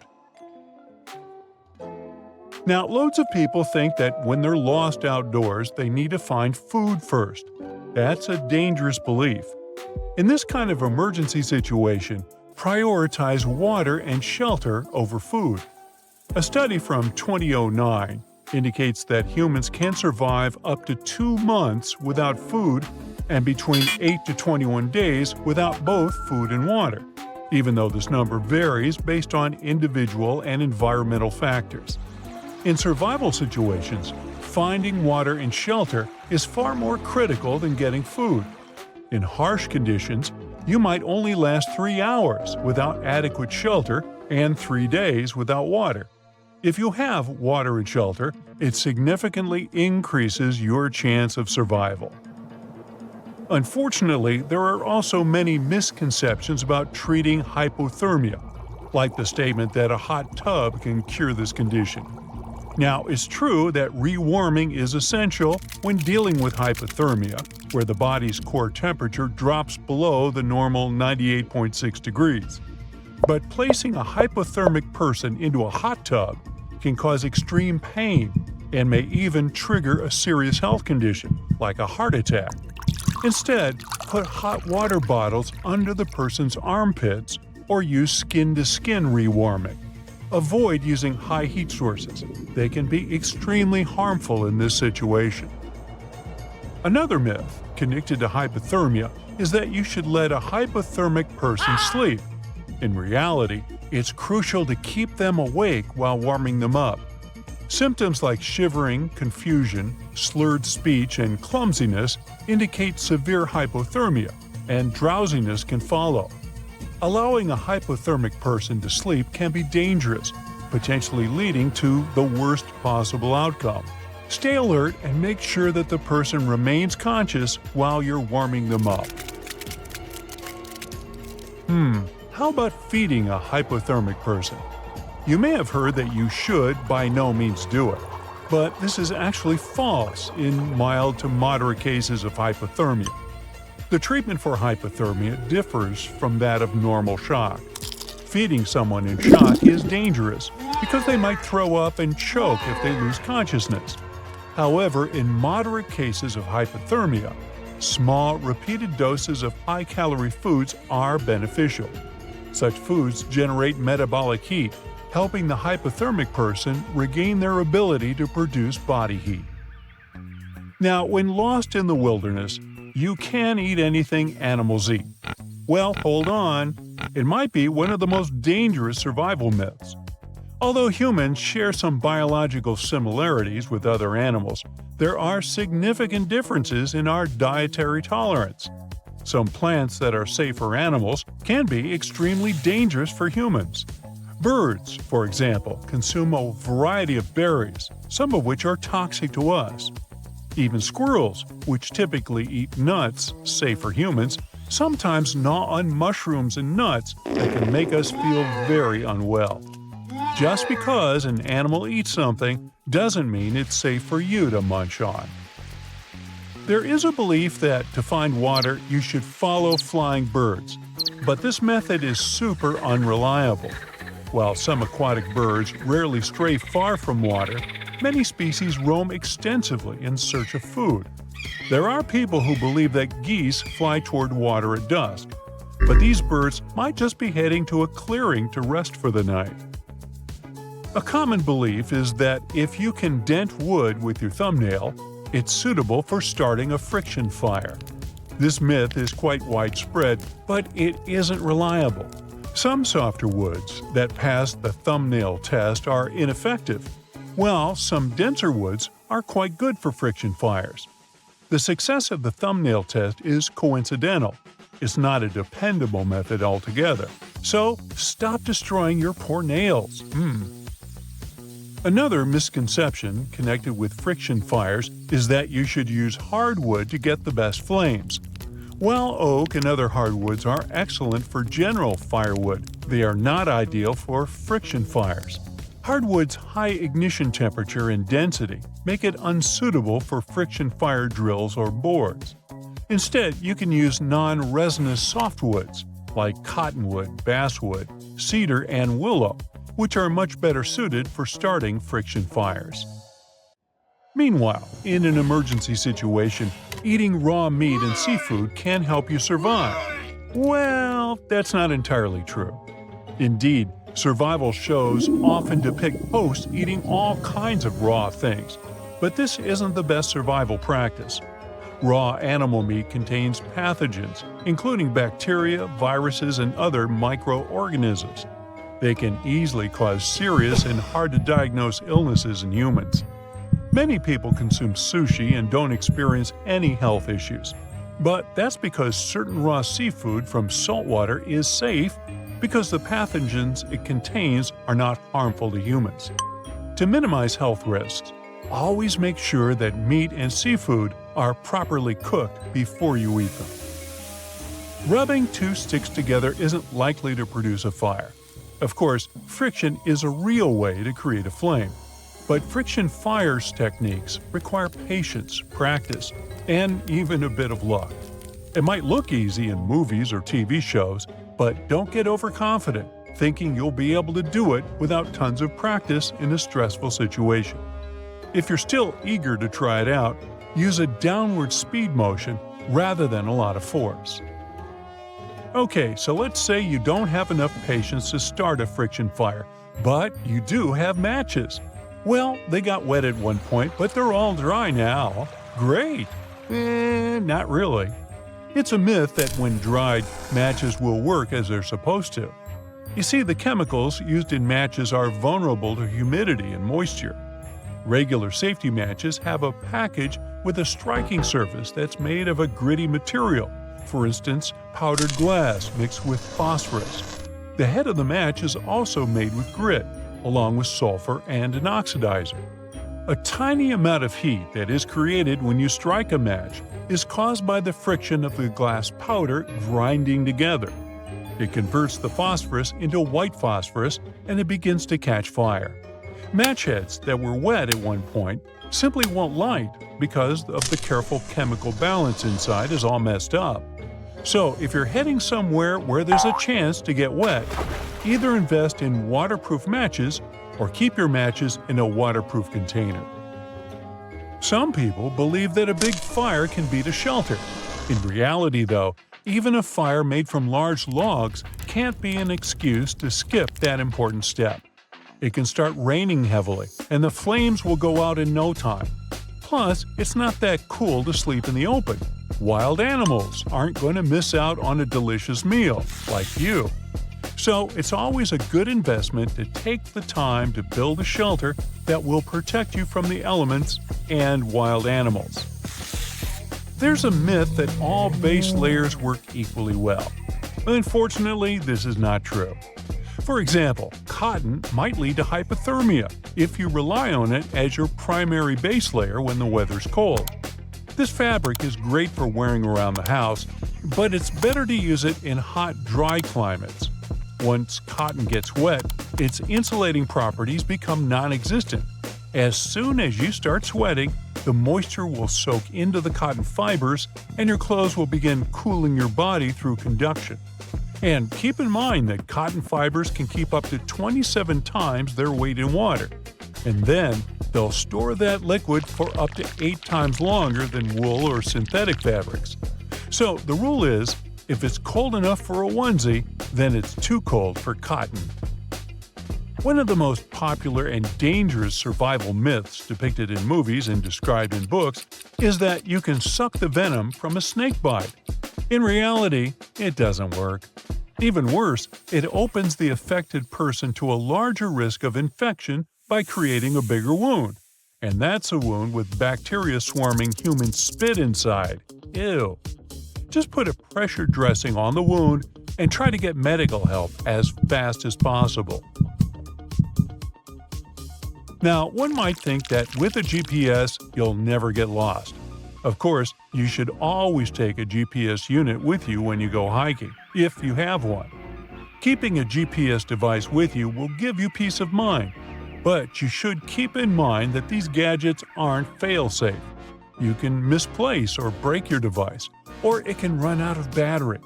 That's why you better have a map and compass, as well as the knowledge how to use them as a backup. After all, navigation isn't only about knowing which way to go. It's also about knowing where you are at the moment. There is a common belief that if you're stuck in a snowy environment without access to drinking water, consuming snow is the best way to rehydrate. However, this is a misconception and can actually lead to further dehydration. Why so? Well, when you eat snow, your body expends energy to melt and warm it up, which causes you to lose liquids faster. Plus, consuming snow can lead to hypothermia, a condition that is especially dangerous if you're alone in the wild. Snow might also contain harmful bacteria that can make you ill. If you have no other choice than to consume snow, melt it first using some sort of heat. Plus, avoid snow that doesn't appear fresh and white. Yeah, avoid that kind. If you experience frostbite, it's crucial to deal with it quickly. It's a dangerous misconception that you need to apply hot water to the affected area. In reality, it can worsen the damage. Instead, if medical help isn't immediately available, remove any wet clothing and submerge the frostbitten area in warm water. Prevent the affected area from refreezing and keep it elevated to minimize swelling. Apply a bandage to the area. If it's your finger or toes, wrap each one separately and place cotton pads in between them. They shouldn't touch. And remember this, never ever rub the frostbitten area. Should you find yourself lost in the wilderness, try to find a stream or small creek and follow it downstream until it joins a larger river. It'll likely lead you to civilization. Do not believe the myth that water is safe to drink if animals drink it. Always purify any water you find to avoid serious health problems. Even clear water can contain dangerous microorganisms. It's also a myth that it's safe to drink small amounts of salt water. This can actually lead to dehydration much more quickly than not drinking water altogether. Use salt water to cool down your body in hot weather, but don't drink it. So, you stumble upon a cave while lost in the wilderness, and it seems like an ideal shelter, especially if you have matches and can find wood nearby. But keep in mind that you should never build a fire inside the cave. The heat can cause the rocks to expand and potentially break, leading to a rockfall or landslide. Instead, build your fire outside the cave to stay safe and warm. When you realize you are lost during a hike, stop moving immediately. It may seem counterintuitive, but staying put and creating a shelter increases your chances of rescuers finding you. This approach also prevents you from dehydration caused by continuous movement. Now, you might have heard that if you come across an unfriendly swarm of bees, you should jump into the water and the buzzing creatures will leave you alone. The problem is that bees are patient. They will wait for you to resurface. Instead, run in a straight line as fast as you can until the bees give up the chase. Better yet, find a shelter in a car, house, or a public bathroom. Now, here are a few more survival tips as a bonus. Keep them in mind, and you'll be prepared for any kind of emergency. Upon encountering a snake, do not approach it and don't try to scare it away. Snakes are sensitive to vibrations, so making noise by raising your voice, clapping, or stomping can encourage it to retreat. If possible, simply walk away from the reptile. If you're falling from a cliff, and you can think, try to break your fall into several shorter parts to absorb the impact. Grabbing onto sturdy objects like bushes or rocks can slow your fall and increase your chances of survival. Good luck! If you've fallen through ice into freezing water, do not try to pull yourself out by grabbing the ice edge directly. It'll likely break. Instead, kick your legs to position your body horizontally and then wriggle out onto the ice. Once on the ice, stay spread out to distribute your weight and prevent further breaks. If you spot a whirlpool at sea, stay calm. Understand the direction of its spin, ride along its side, and use its current to propel yourself out of danger. If trapped, take a deep breath and wait for a chance to swim away as the whirlpool weakens. If trapped under debris during an earthquake, protect your respiratory system and conserve your air supply. Use your shirt as a makeshift hood to shield your face from dust and debris while you attempt to reach the surface. When stuck in quicksand, keep your head and arms above the surface. Wiggle your legs slowly to allow the quicksand to fill the space and create more room for movement. Stretch out on your back to increase your surface area and use gentle movements to free yourself. If you're out of kindling for starting a fire, use junk food, for example, chips. They can serve as effective substitutes for dry leaves due to their high fat content. Spaghetti noodles can also be used in a pinch. So, theoretically, humans can survive an asteroid that has the potential to destroy entire planets.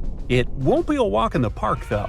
Let's go back in time to 66 million years ago, in the late Cretaceous period. The Earth, before humans, where dinosaurs are thriving. The plants and animals are rich and diverse. You'd see a T-Rex chasing a Triceratops, or the massive Alamosaurus, one of the biggest animals to ever roam the planet, towering over the landscape. In Texas, they remember the Alamosaurus. And watch out for the Ankylosaurus, a living tank swinging its tail like a wrecking ball at any threat. As you're about to enjoy a quiet evening under the stars, a bright new light appears in the sky of the northern hemisphere. Now, a new star in the sky doesn't really stand out at first. It's just twinkling like the rest. But give it a few hours and you'll notice it's getting brighter. Check again the next night and boom, it's the brightest thing in the sky, outshining planets and even the moon. Then finally, it horrifyingly outshines the sun. The star was the Chicxulub asteroid, which left a gigantic crater now called Chicxulub Crater in Mexico's Yucatan Peninsula. The asteroid enters the Earth's atmosphere at a blistering 12.5 miles per second. It blasts through 60 miles of the atmosphere in about 3 seconds. It falls so fast that even the air can't get out of its way. The air gets squashed and heats up to thousands of degrees in a blink. Before the asteroid even touches the ground, this super hot air has already vaporized much of the sea where it's about to strike, near the Yucatan Peninsula. Then, in a flash, the asteroid smashes into the Earth, screaming over Central America with a loud boom that echoes everywhere. It doesn't just smash the ground, it makes the soil and rock flow like liquid. The asteroid digs a hole so wide and deep that it nearly touches Earth's inner layers and throws up dirt more than 20 miles high. At that exact moment of impact, the asteroid also turns its massive speed and weight into heat in a split second. It puts so much energy into the Earth that it makes molecules move faster than the surface of the Sun. This massive energy created a giant ball of plasma, superhot charged gas that includes bits of vaporized rock. This all shot out at incredible speeds. The shockwave from the impact and the heat turned the Earth around the crash site into gas instantly. This set off earthquakes all around the world. And it's not just the rocks flying around that you need to worry about. As they plummet through the sky, they rub against the air, heating up so much that they set fires all around the world. The heat they give off could be compared to an oven cranked up to its highest setting. This fiery shower causes most of the world's trees to burn down. The entire world is now on fire. Soon it changes everything. In a blink, dinosaurs were wiped out, making way for mammals to rise. And not only dinosaurs, 75% of species and big creatures disappeared, leaving behind only some small birds and critters. So, how could you, a human, survive something like that?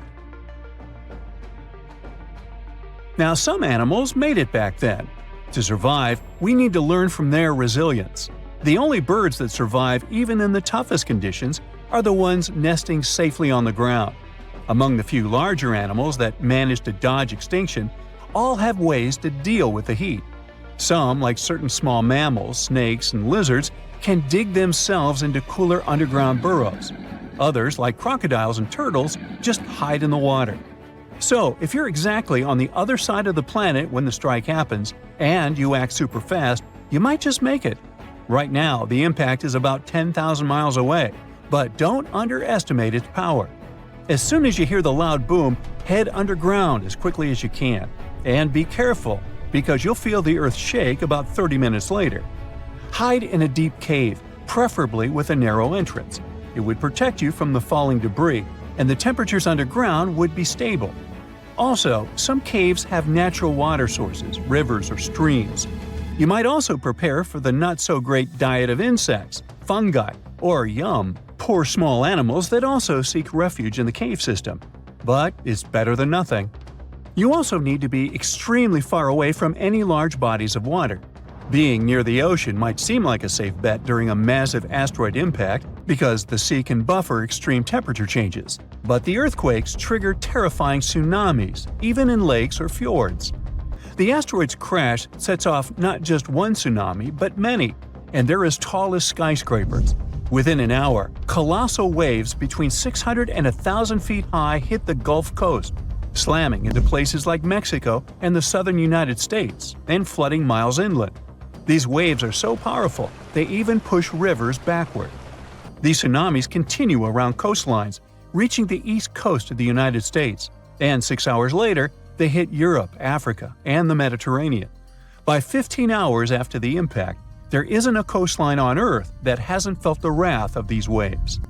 Well, let's say you survived the initial impact somewhere deep underground, but your troubles have only begun. The Chicxulub asteroid strikes a region loaded with sulfur.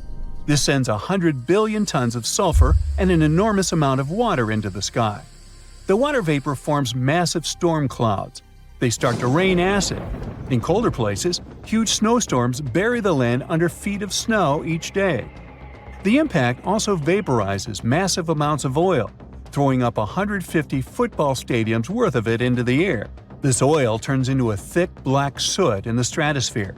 It coats the Earth like black paint. And even when the acid rain calms down, this carbon stays up above the clouds and doesn't wash away. This sooty layer blocks out 90% of sunlight, plunging the Earth into a cold darkness that lasts for at least 3 years. The world cools down by about 50 degrees on average. Now, when you finally leave your deep cave, you must look for places where you won't freeze. The only spots spared from the frost are tropical islands like Madagascar, India, which was an island back then, and Indonesia. These places have surviving plants and animals, and they even continue to get fresh water, unlike most of the world. Everything else in the world looks like a huge nuclear wasteland. These tropical islands are safe spots during an asteroid apocalypse, but don't think of them as paradise. These places still only get about 10% of their usual sunlight and barely enough rain to avoid turning into deserts. In this chilly, gloomy setting, most food chains fall apart. If you want to survive, you'll need to bring lots of extra food with you, for the next 6 years at least. Now, some things are lucky enough to survive. Fossils tell us that freshwater ecosystems did well, so staying close to a river or estuary might be your best shot at finding food. You could come across turtles, crocodiles, and some fish. Animals like clams, snails, and small crustaceans that live in the sediment also manage to hang on. And while a bit warmer than everything else, these places are no walk in the park. You'd need to pack warm clothes to have any chance of survival. Now, if we add all this together, the best spot for surviving the Chicxulub asteroid would be Indonesia. It's a mountainous, tropical country that consists of several islands. There, you'll find bearable temperatures, a bit of rainwater, and a deep cave for shelter. This could protect you from the falling tektites, the intense heat, and even help you find something to eat in the rivers and lakes. But if you stumble upon any shrew-like creatures while scavenging for food, time traveler, please let them be. It's not clear how many survived the Chicxulub impact, and eating one could have unforeseen effects on the future of humanity. Like, don't eat your great-great-great-great-great-great-grandfather, right? A tsunami can travel unnoticed in the deep waters at the speed of 500 miles per hour, crossing an ocean in less than a day. When it approaches land, a tsunami will slow to about 20 miles an hour and begin to grow in height. Most of these waves are less than 10 feet high when they hit land, but they can reach more than 100 feet high, about 2 times as tall as the Hollywood sign. When a tsunami comes ashore, areas less than 25 feet above sea level and within a mile of the sea are in the greatest danger. But sometimes, tsunamis can go 10 miles inland.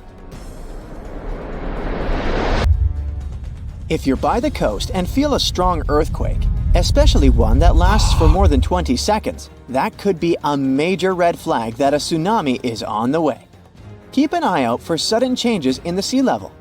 If the water suddenly recedes way further back than usual, exposing normally submerged areas, that's a sign that a tsunami might be on its way. Plus, if you hear a roaring sound coming from the ocean, like a freight train or a jet engine, that's another ominous sign. And pay attention to any unusual animal behavior. Animals have been known to sense danger before humans did, so if you see birds or marine life acting strangely, it's time to take notice. If you receive an official tsunami warning from authorities, whether through sirens, radio, TV, or mobile alerts, don't ignore it. Take immediate action. If you're in a tsunami-prone zone and experience an earthquake, don't even wait for official warnings. As soon as it's safe to move after the shaking stops, head to the nearest elevated area promptly to ensure your safety. Practice evacuation routes before a real disaster. You might have to follow this route at night and in terrible weather. If you know it well, you'll need to do less thinking in an emergency, which can be life-saving. Talk about tsunamis with all your family members. Everyone should know what to do to minimize fear and win some precious time. Don't store your important papers and valuables in low-lying areas. Floodwaters can go really high during a tsunami, so put your documents in waterproof containers on higher ground. After an earthquake, bridges and roads often get damaged or become blocked.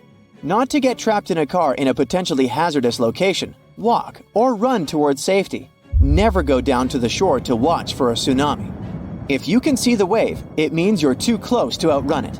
Most tsunami-prone areas have signs indicating evacuation routes. Look out for white and blue signs marked Tsunami Evacuation Route, or similar instructions to guide you inland and away from danger zones. In urgent situations where evacuation isn't possible, seek refuge on the third floor or higher in a sturdy building. Even better, aim to reach the rooftop of the tallest and most robust structure nearby. It's better than being exposed. A tsunami is not a single wave, but a series of waves with massive amounts of water that can flood for hours. The first wave may not even be the largest. So, remain on high ground, away from the coast until you receive an all clear from the authorities. You're really unlikely to survive a tsunami in a basement below ground level. As it passes over, everything in its wake gets submerged temporarily until the water recedes back to the sea. If you're in a basement during a tsunami, you might get crushed by collapsing buildings or swirling debris. Unless the basement is exceptionally sturdy, waterproof, and equipped with sufficient air supply, it's not a safe option for shelter. If you happen to be out at sea when a tsunami warning is issued for your area, stay put and avoid returning to port immediately. Tsunamis can sneak up on you with rapid water level changes and dangerous currents in harbors and ports, making them unsafe. In large harbors and ports, authorities take charge during tsunami alerts and direct vessel movements for safety. It's important to stay in touch with these authorities and follow any instructions they give regarding moving your vessel. For smaller ports without such organized control, it's a better idea to carefully relocate your boat to deeper waters. If you have a small boat, the best you can do is leave your vessel at the pier and seek higher ground yourself. If a tsunami gets you in the water, find something sturdy like a tree, a door, or a life raft. Grab onto it tightly while you get carried by the waves. Try your best not to swallow any of the water. Tsunamis can pick up chemicals and waste, which won't do you any good. People in life jackets have a higher chance of survival because they will remain on the surface of tsunami waves and can breathe normally. Tsunami waves aren't like ordinary waves, so they aren't suitable for surfing. Tsunamis don't have a face to ride. They're more similar to tides as they rush in and out. They're much larger, faster, and more powerful. So, trying to surf them is not only dangerous but also illegal in many countries. Because tsunamis come from underwater disturbances, like earthquakes, they're even dangerous for submarines. Despite submarines' robust design to withstand underwater pressure, the force of tsunamis can cause damage. Tsunamis also generate strong currents that can mess up a submarine's ability to navigate effectively. In cases of severe tsunamis, submarines may get hull damage, threatening their buoyancy and integrity. Such scenarios can lead to submarines sinking or being carried away by the waves. That's why submarines operating in tsunami-prone areas must be extra careful and equipped to respond swiftly if this sea monster strikes. Scientists still can't predict tsunamis, but they can use their expertise in seismology and historical tsunami data to identify earthquakes likely to trigger tsunamis and issue warnings. They gather crucial data from seismic and water level networks worldwide, which enables them to swiftly assess earthquake characteristics such as magnitude, location, and depth. Utilizing this information, they determine whether an earthquake has the potential to generate a tsunami and decide on issuing tsunami advisories. For regions like the US and Canada, warning center scientists can typically issue preliminary messages within 5 minutes of an earthquake. These messages include alert levels, earthquake details, threat evaluations, anticipated wave arrival times, recommended actions, and potential impacts. On the 26th of December 2004, early in the morning, an enormous earthquake shook up the ocean floor near the Indonesian island of Sumatra. This seismic event unleashed a monstrous series of waves, tsunamis, that spread out across the Indian Ocean, reaching as far as East Africa over the next 7 hours. These waves were towering walls of water, some reaching a height of over 30 feet. When they slammed into the coastlines of countries like Indonesia, Sri Lanka, India, Maldives, and Thailand, the devastation was catastrophic. Over 200,000 people lost their lives in this most devastating tsunami on record. And it wasn't just the immediate impact. Long-term consequences hit hard too. Villages, resorts, farmlands, and fishing areas were destroyed or submerged in salt water along with debris. Japan is one of the most earthquake-prone countries in the world because it's located on top of 4 converging tectonic plates that constantly interact with each other. After a terrible tsunami in 2011, the country started a colossal project dubbed the Great Wall of Japan. With a jaw-dropping price tag of around $13 billion, this wall goes from the north to the south of the country. The goal is to safeguard coastal towns from future tsunamis, buying its people precious time to save themselves. Some locals worry that this towering structure will sever their deep-rooted ties with the sea. They fear losing touch with the ocean's rhythms and cues, which are crucial for spotting upcoming disasters. But for many coastal towns, the wall is a lifeline, giving them hope for rebuilding shattered lives post-disaster. So, if you have some matches and they've gotten wet, don't waste time drying them. The chemical compound can be changed by water and the matches will simply not work. To cure hypothermia, don't get into a hot tub. Fill some bottles with warm water and put them under your armpits. That will help you warm up better than the hot tub for sure. When you're thirsty and don't have much water, don't save it to last you longer. This can lead to further dehydration. Instead, drink every drop of it and try to find more water ASAP. So hydration is a must no matter the weather. But the idea that drinking hot liquids will warm you better is a myth. No amount of hot liquid can raise your body temperature. Plus, you can drink cold water faster than a hot drink, and that will help with hydration. Never poke a beehive because its inhabitants will get defensive. You think? And trying to escape by jumping into a lake or a river won't do any good. Bees will wait for you to resurface and attack you. After you poke the hive, run as fast as you can and don't look back. Sucking the venom out of a snake bite wound is likely to introduce more bacteria into the wound and even poison the person trying to help. Instead, take a photo of the snake, lie down while waiting for help, and try to stay calm. One of the most logical things to do when you're cold is to layer up. Now this is mostly true, but not if you put on cotton clothes. When cotton gets wet, It loses all its beneficial properties and can make you feel much colder. You should always wear wool clothes because they're much better insulators. Never drink cactus water. It can give you a nasty stomachache and even paralyze you, unless it's a fishhook cactus, but even then, it's too risky. Instead, try eating the fruits from the plant. They're full of juice. When you're chased by some predator, never jump off a cliff into the water. This is much more dangerous than meeting the predator. If you jump from a high place, the water surface will feel as hard as concrete, or the water might be too shallow and you'll hit the bottom. GPS is not the best navigational tool. It's reliable and easy to use, but it can break down. So you should learn how to use a map and a compass. They won't let you down if you know how to use them correctly. A puddle of water might look bad and smell a bit, but water is water, right? Well, unfortunately, boiling it can eliminate the bacteria, but not the heavy metals it contains. Those can cause serious health problems. A better option is to find some stream water to boil. Consuming random berries in the forest is dangerous. First, you need to check if they smell okay. If they have a pear or almond smell, avoid them. Next, get one, rub it on your forearm, and wait for 15 minutes. If your skin starts to itch, don't eat those berries. If you bite on a berry and it has a bitter, tingly, or soapy taste, spit it out. Never suck on stones to get some water. It is believed that when you're doing it, your body produces more saliva and it hydrates you. This is not true. If you don't drink water, nothing will help. Even worse, you can choke on the stone. Eating raw meat and fish is really dangerous. Yeah, we eat sushi, but it's normally saltwater fish, which is mostly safe. In the wilderness, always cook meat and fish before eating it.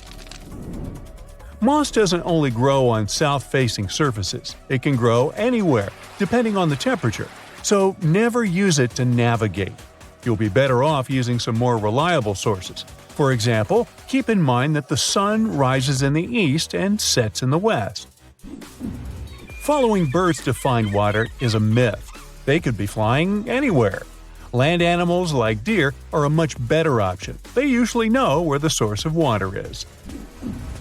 Many survivalists claim that you should eat whatever animals around you are eating. Bad news, this is entirely false. Birds and squirrels consume berries that are super dangerous for us, but they don't harm them. And some animals eat poisonous plants to become venomous. Now, if a leech attaches to you, never burn it off. This can cause the animal to basically throw up directly inside your skin and cause massive infection. Try using a credit card to break the seal and remove the leech. Or if you're brave enough to wait for an hour, the parasite will fall off once it's fed. No matter how strong you are, punching a shark in the nose will not save you. It's a common belief that they have tons of nerves in the nose, and somehow that makes them vulnerable, but it has been proven wrong.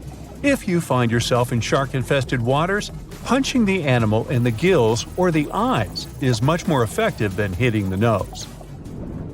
After spending some time in the forest, you realize you're lost, and the first thing you start looking for is food. But you can actually live 6 weeks without food. The first thing you must do is find water and shelter from the elements. Do this and worry about the food later. Don't play possum when you encounter a bear. If it's a black bear, you won't be playing for long. Soon it'll be a reality. You should play possum only if it's a brown bear. Now remember the saying, if it's black, fight back. If it's brown, lay down. If it's white, good night. You shouldn't swim parallel to the shore if you find yourself in a rip current. Instead, try swimming at an angle away from the current and toward the shore. Remember, you shouldn't feel too much resistance while swimming. When you're lost, don't spend all your energy trying to make a fire. Try building a shelter first. This can protect you from the elements, and you'll have a place to rest and sleep after a long, exhausting day of surviving. Bonus tip: always build a bed in your shelter. You'll be warmer when you're off the ground. Now, being stuck in the desert will for sure make you hot. But to avoid getting even hotter, don't take any clothes off. The fabric serves as insulation and keeps you cool, unless it's a thick wool sweater, of course. Most people living in hot climates wear white clothes covering their whole bodies to avoid getting overheated. Eating snow can cause further dehydration. Your body will use more energy to melt the snow and thus more liquid. Take your time and melt the snow first, and then you can drink the water. Also, make sure you're only melting pure white snow. Discoloration means it contains something else besides water, especially if the snow is, yellow. If you stay in the cold for too long, you might get nasty frostbite.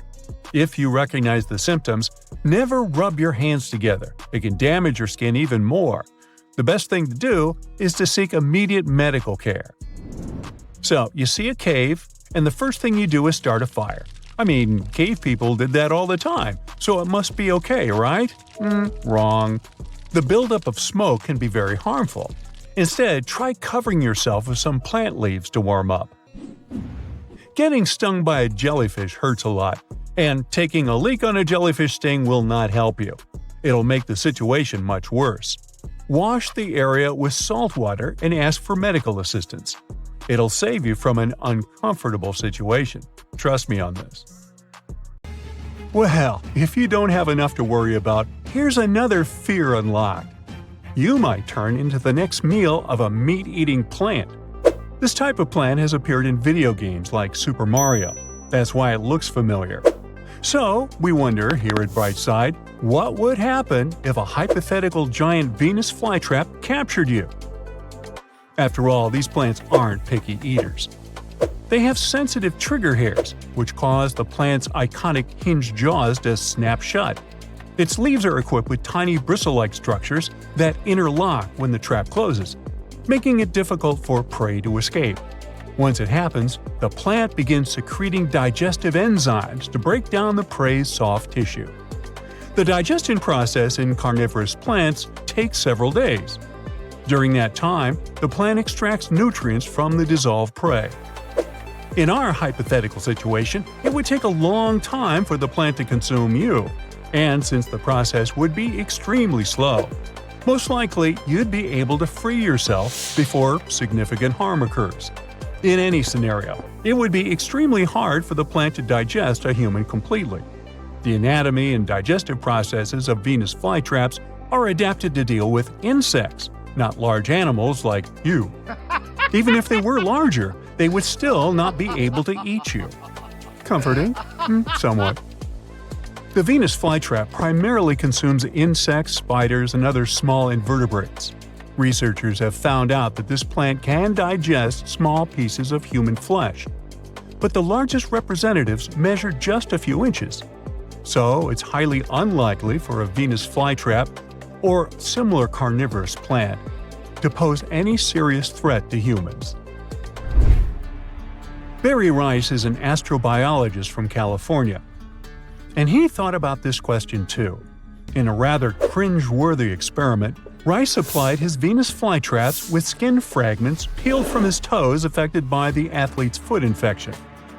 Those skin pieces, divided into 4 equal portions, were carefully inserted into the jaws of 4 Venus flytrap plants. After a week, Rice cautiously pried open the plant's mouth to assess the progress.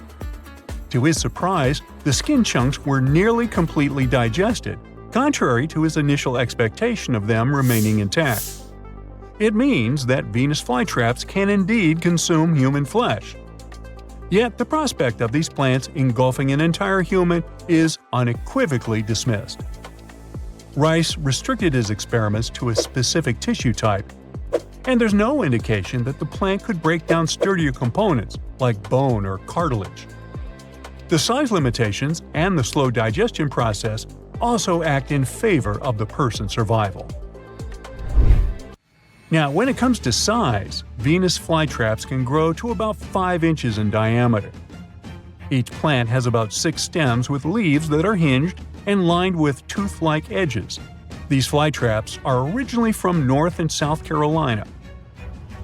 But at one point, they decided to take a trip, and now you can see them in places like Florida and New Jersey. They like the moist, acidic soil vibe found in forest understories. They need loads of humidity and sunlight to thrive. They lure insects with their reddish-lined leaves and sweet-smelling nectar.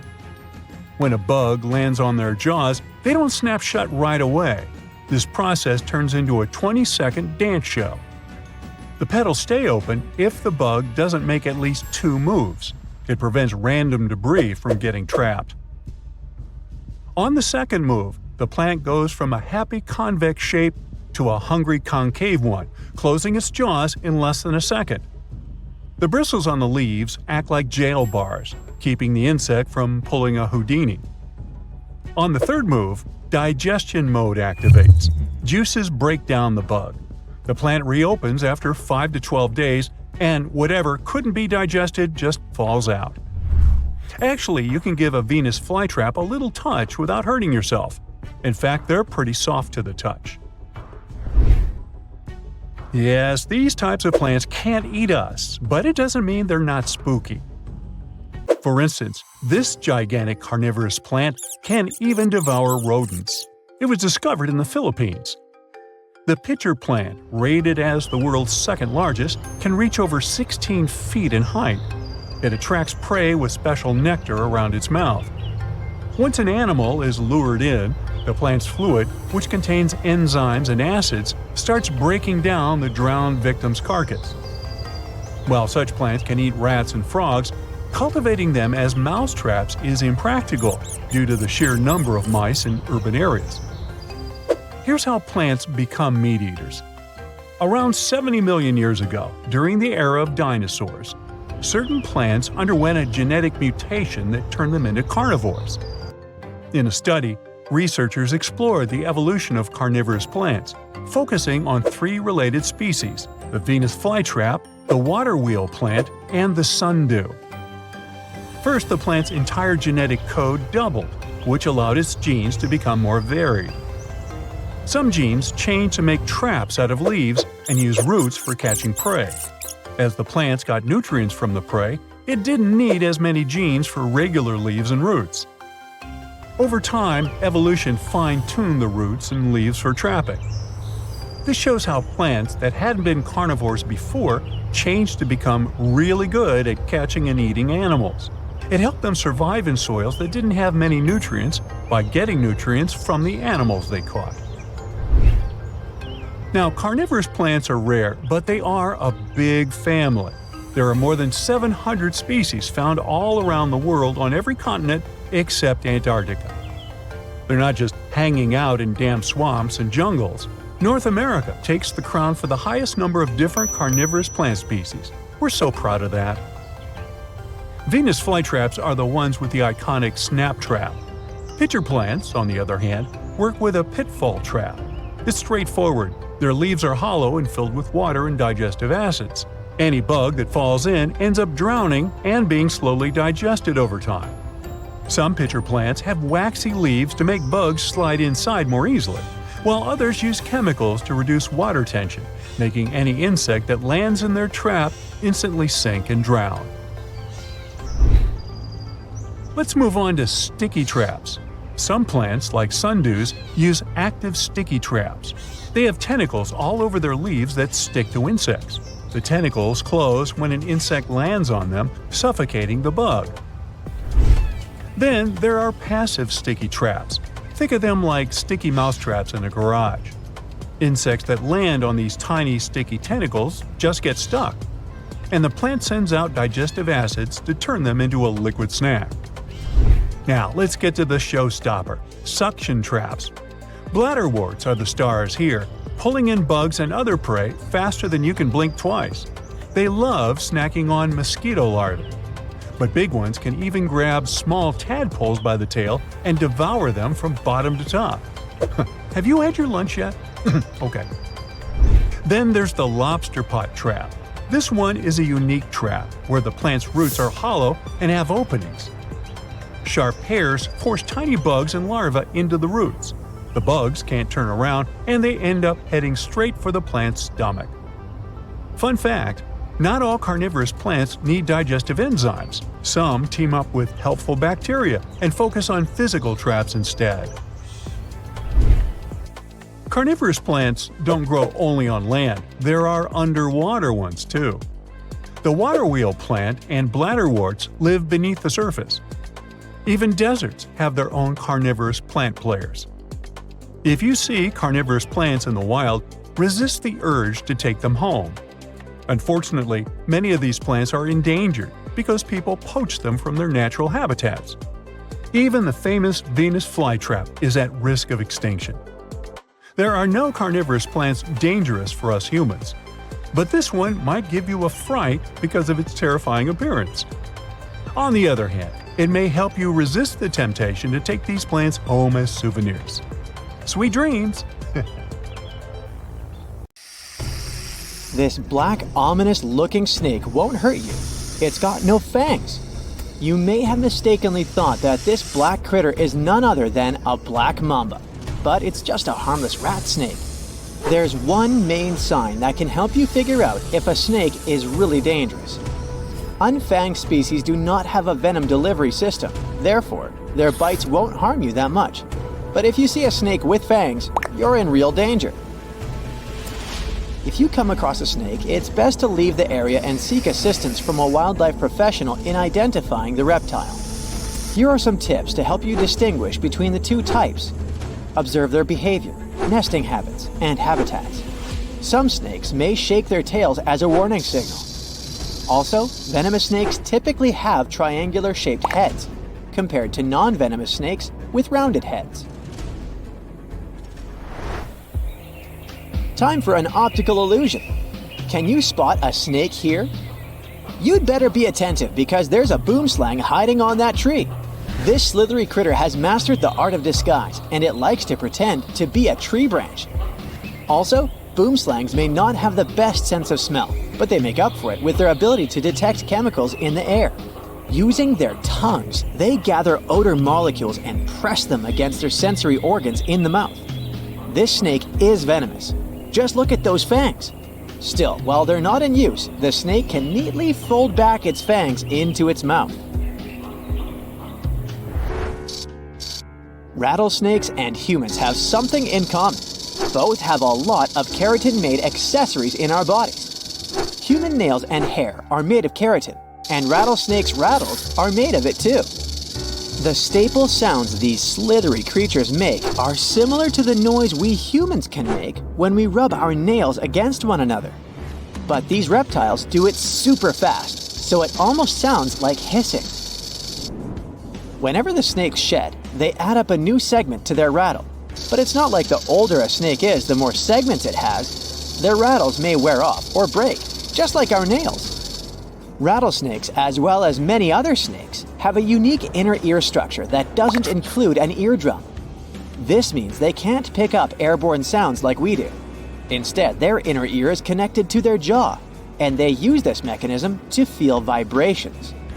Biologists are still figuring out whether snakes detect sounds through pressure or mechanical vibrations in their bodies. They're also quite selective eaters. Rattlesnakes only chow down when they're feeling hungry, with adults usually waiting around 2 weeks between meals.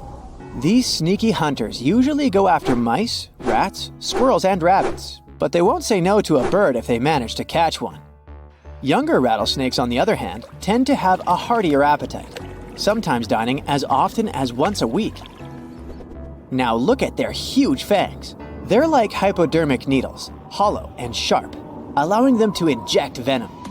What's really cool is that these fangs are hinged and lie flat against the snake's upper jaw when its mouth is closed, only to spring forward perpendicularly when it strikes. Majestic cottonmouths are named this way because of the striking white coloration inside their mouths that they display when threatened. These semi-aquatic serpents effortlessly navigate both water and land, earning them the moniker water moccasin. Equipped with heat-sensing facial pits nestled between their eyes and nostrils, they possess an extraordinary ability to detect even the slightest temperature variations, honing in on potential prey with precision. Rarely do cottonmouths bite humans, reserving their venomous strike for moments of provocation. Here's a tip on how to distinguish between non-venomous water snakes and their venomous counterparts, cottonmouths. While water snakes boast a slender build, cottonmouths exude a robust and weighty presence. The telltale signs continue with water snakes sporting elongated, slender tails and heads proportionate to their necks, contrasting with the blocky and broad head of a cottonmouth. The pupils of the water snake are round, a departure from the vertical, cat-like pupils of cottonmouths. Plus, non-venomous snakes don't have the distinctive facial pits characteristic of pit vipers, like cottonmouths. Here's another venomous star, the copperhead snake. Their musk smells just like cucumbers. Their venom is pretty particular too. Will you be in trouble if this snake bites you? Totally. Does it help cure lethal conditions? Sorta. It's not 100% proven fact so far, but scientists have been testing this theory for quite a while. And they did notice that the copperhead snake's venom can, if not cure some serious conditions, but slow down their progression. Even so, they have the most venomous bites among all the US snakes, but antivenom for the bites somehow is not always needed. Coral snakes are known for their non-aggressive nature, as they are shy and secretive creatures. Theirs make up less than 1% of snake bites in America. Their venom is a neurotoxin that paralyzes nerves, and due to their small teeth, they must chew on their prey to inject the venom. When feeling threatened, a coral snake will curl the tip of its tail to confuse the attacker about the location of its head. The mysterious and mesmerizing black mamba, also known as the black-mouthed mamba, calls the rocky savanna its home and loves to hang out near termite mounds. With a color range from gray to dark brown, its name comes from the dark interior of its mouth. Black mambas hold the title of some of the fastest-moving snakes globally, reaching speeds of 10 to 12 miles per hour on a sleek surface. Despite its fierce reputation, unprovoked attacks on humans remain unproven, and the snake is actually responsible for only a small number of lethal cases each year. Saw-scaled vipers possess a fascinating ability to produce a spine-chilling noise, accompanied by a striking threat display. The unique shape of their scales allows them to create a prolonged rattling hiss or sizzle when they move in a particular terrifying manner. These sounds serve as a clear warning to anyone in close proximity to the snake. Despite being responsible for many fatalities, without treatment, the saw-scaled viper's bites are fatal in fewer than 10% of cases. This contrasts starkly with the king cobra and black mamba, whose untreated bite fatalities are significantly higher. Saw-scaled vipers are known for their extreme aggression and lightning-fast strikes, making them some of the quickest and most unpredictable snakes in the world. When you're out hiking in the bush, remember not to mess with any snakes you come across, even if they don't seem alive. Some sneaky snakes play possum and can strike if bothered. If you spot one, give it some space. When it comes to snakes, they're usually pretty shy and won't bother you unless they feel threatened. Trying to catch or harm a snake is a big no-no, as that's when most snake bites occur. And don't be tricked by their size. Even little snakes can pack a punch. For example, baby brown snakes are born with venom, so it's best to admire them from a safe distance. Each year, over 7,000 Americans fall victim to snake bites, often due to misguided attempts to handle or fight a snake. It's crucial to avoid such actions and seek immediately medical help if bitten. Understanding how to differentiate between venomous and non-venomous snakes is key to assessing potential risks. Contact a professional if you're unsure about a snake's identity, and never handle a snake, even if it appears harmless. It was 1994. It was dark, so no one saw two silhouettes opening the emergency exits of a glass dome complex in Arizona known as Biosphere 2. They were determined to free 7 people locked inside for a month, risking their lives in the name of science.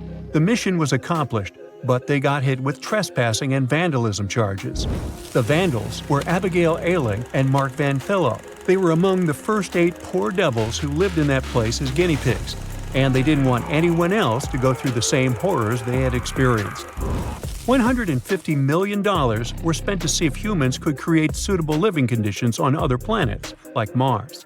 To do this, scientists built a mini-world with over 3,000 species of plants and animals. Biosphere 2 was a sealed-off 3-acre habitat, complete with its own mini rainforest, a private beach with a coral reef, a grassland savanna, a marsh, and even a desert. Between 1991 and 1993, nothing could enter or exit that place. The group of 8 people locked inside called themselves Biospherians, rocking matching Star Trek-like jumpsuits, growing their own food, and breathing their own air. They began with high hopes and a 5-star hotel-style breakfast, but things took a darker turn over the months. The whole team was starving and turning orange. In Biosphere 1, which is the real Earth, you can order a pizza in 2 minutes. But inside Biosphere 2, it took them an endless 4 months to whip up a margarita-style pie. They had to harvest wheat for the dough and milk goats for the cheese.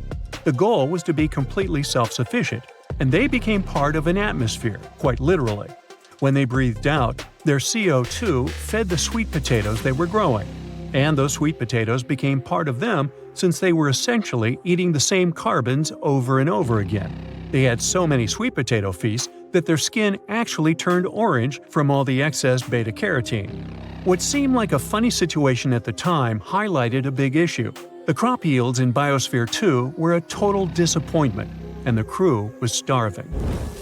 They were going crazy from hunger, and moments of sudden anger led to doing regrettable things, like stealing bananas from the basement storeroom. At some point, the freezer had to be locked.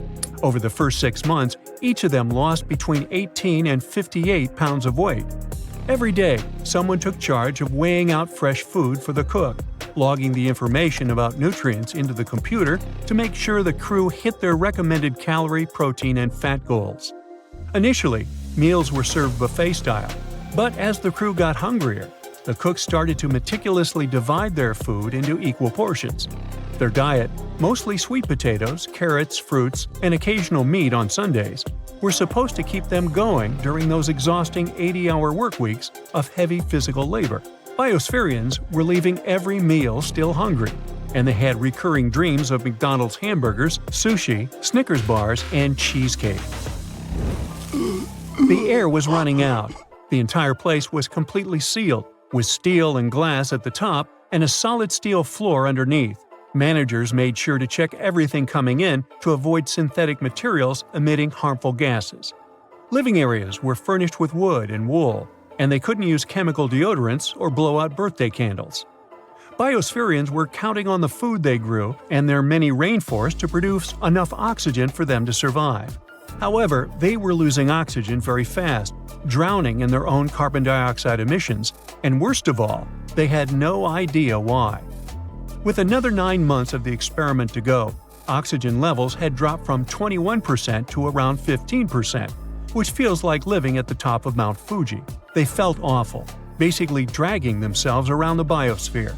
They couldn't even finish a sentence without stopping to catch a breath. Then sleep apnea kicked in, with some of them waking up gasping for air.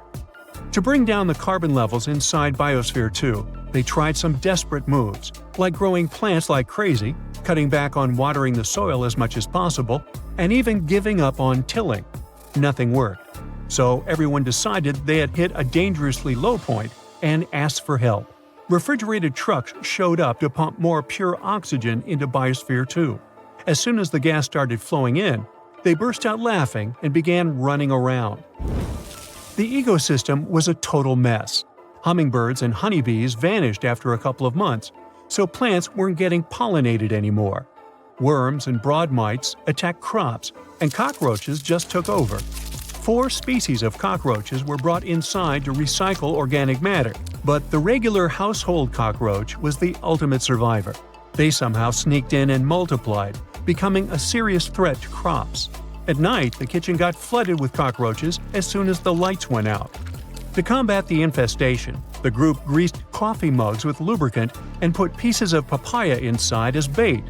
Roaches would climb inside, but they couldn't scale the slippery sides to escape.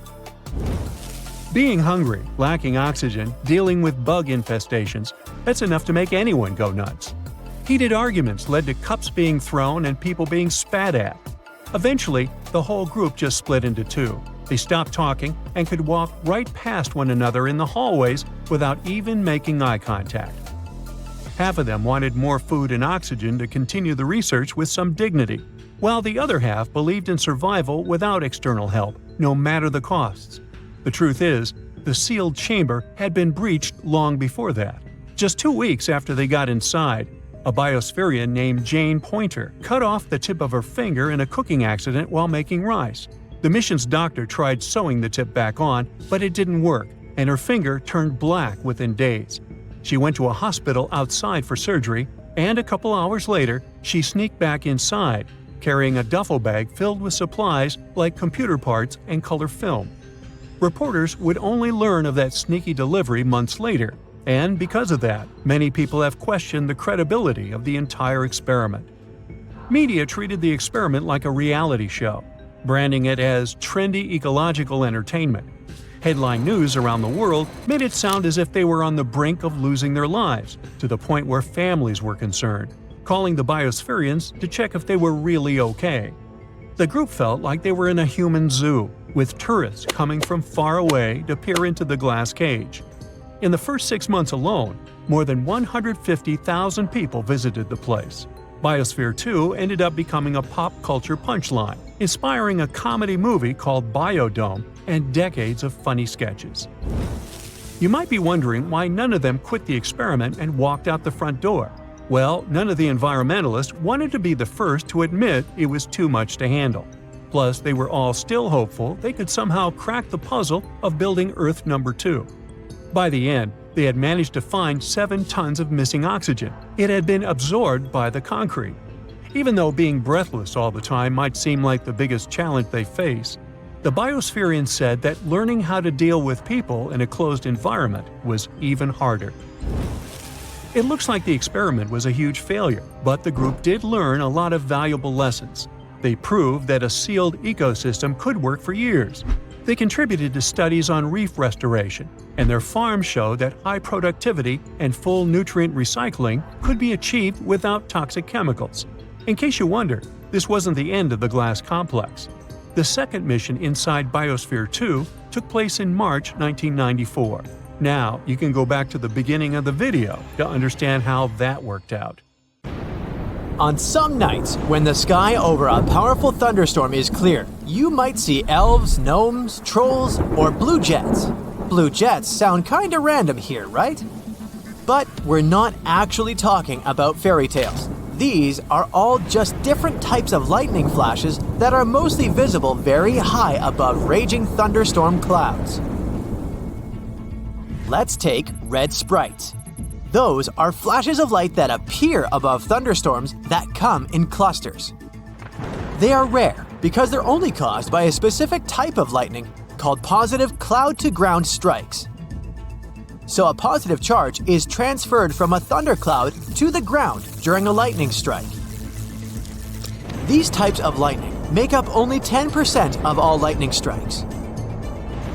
For more than half a century, many believed these flashes were just urban legends. People did see them from time to time, but the flashes were so brief that even if you had been lucky enough to catch them, you wouldn't have had time to call someone to witness this phenomenon with you. Even when respectable scientists or pilots would talk about them, the scientific community would mostly ignore them. In 1989, something strange happened. The researchers from the University of Minnesota actually managed to catch sprites on film, and that's how it started.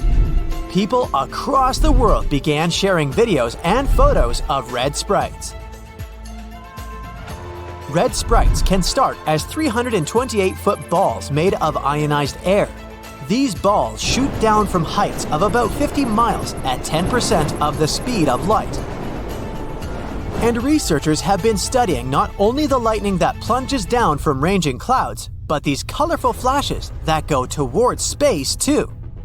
So, electricity stretches up to the electrically charged ionosphere, but at the same time, it crushes down towards the ground.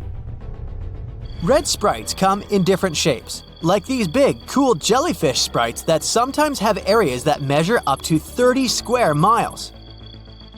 You may see carrot sprites or column sprites. They're similar, it's just that carrots also have long tendrils. The lower parts of tendrils are often blue, while the higher ones are red. On August 22, 2022, we were able to take some stunning photos of red-white streaks in the sky above the Atacama Desert in Chile. They were surrounded by another bigger glow of greenish color. It's something we call air glow, and you can only see it this well when there's no light pollution. It's basically when we use too much artificial light, and among other things, it doesn't allow us to observe stars and other objects we might otherwise see in the sky. And this airglow happens because of atoms of nitrogen and oxygen in our atmosphere. Sunlight knocks away their electrons during daytime. Then, they slowly recombine with their electrons, which is a process that causes them to glow. How can you see a red sprite? First, you need to find a large thunderstorm. They're more common during summer and spring, for example in June.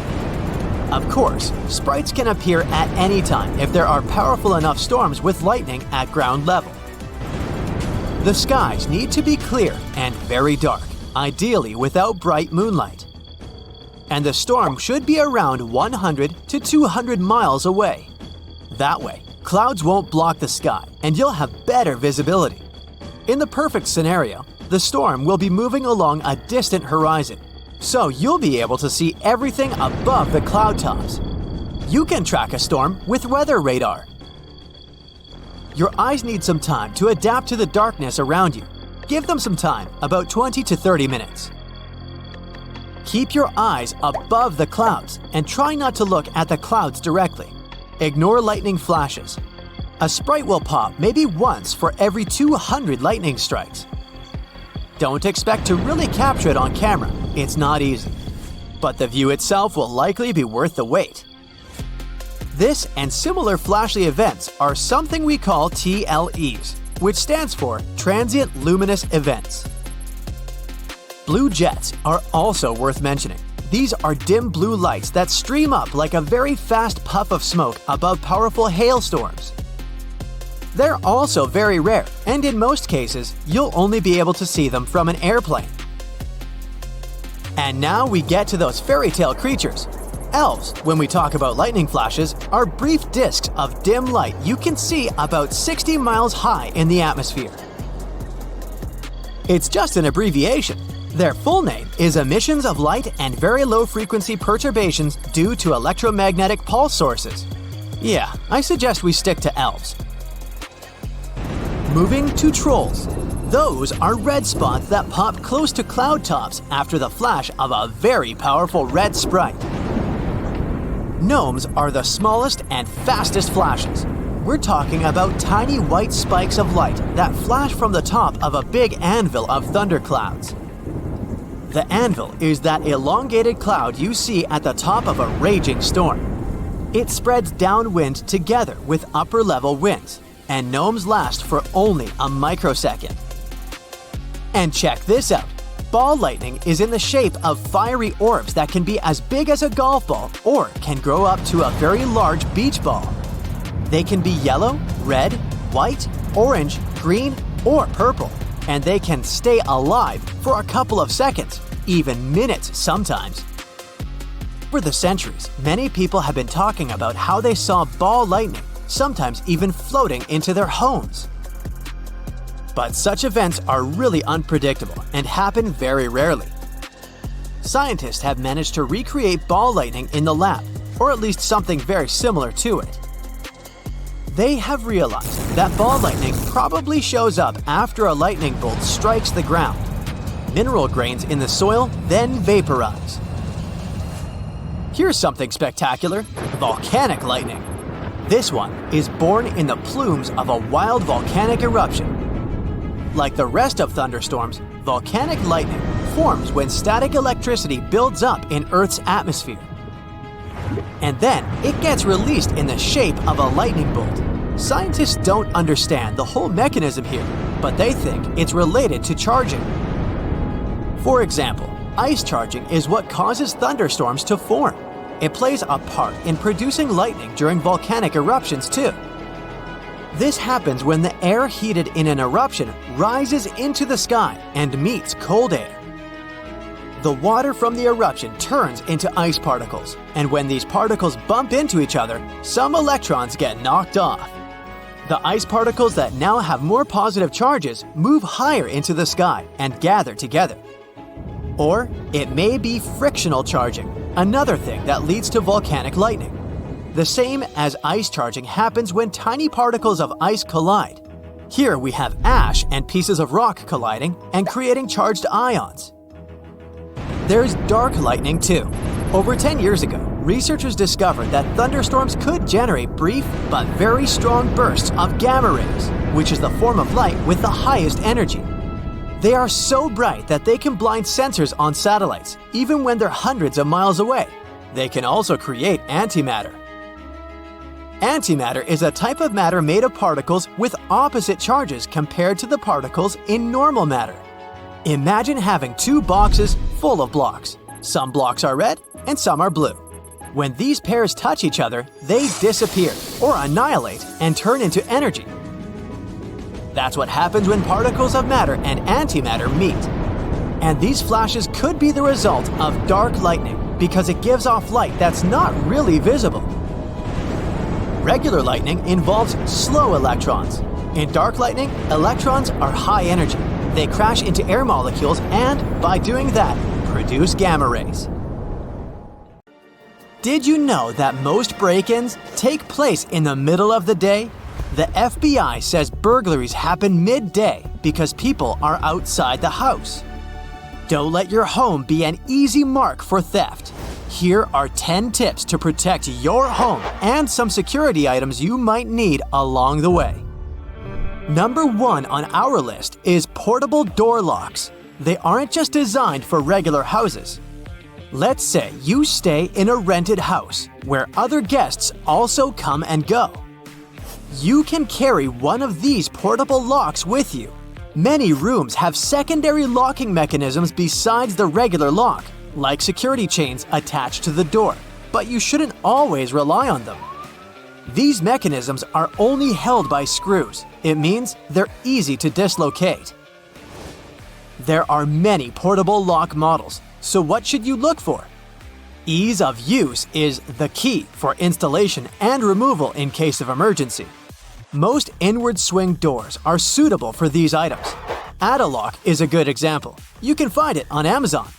It's fairly inexpensive, has a versatile design, and most importantly, comes in one piece. It takes seconds to upgrade your safety. You insert the claws into the door's strike plate and then close the door. It'll be held in position with a handle. There you go. Burglars don't hang out in your house or bother stealing heavy stuff like TVs. They want to get in and out in under 10 minutes. What you should do is take some precautions to slow them down. Laminated glass is great for this. You should consider investing in it. Normal windows that are made with tempered glass can shatter easily, but laminated windows are like shields. They can crack but not break apart. Instead of making smashing noises and grabbing attention, the burglar will probably leave. The structure of laminated glass is different from the regular one. It holds the piece intact even after a strong impact. Laminated glass windows are 100 times stiffer and 5 times more durable than standard. What makes these types of glass so special? Firstly, it's made with layers. There are 2 layers of glass, and there's a vinyl material in between that helps keep the 2 layers intact. As a bonus, laminated ones have a soundproofing feature. 2 birds with 1 stone.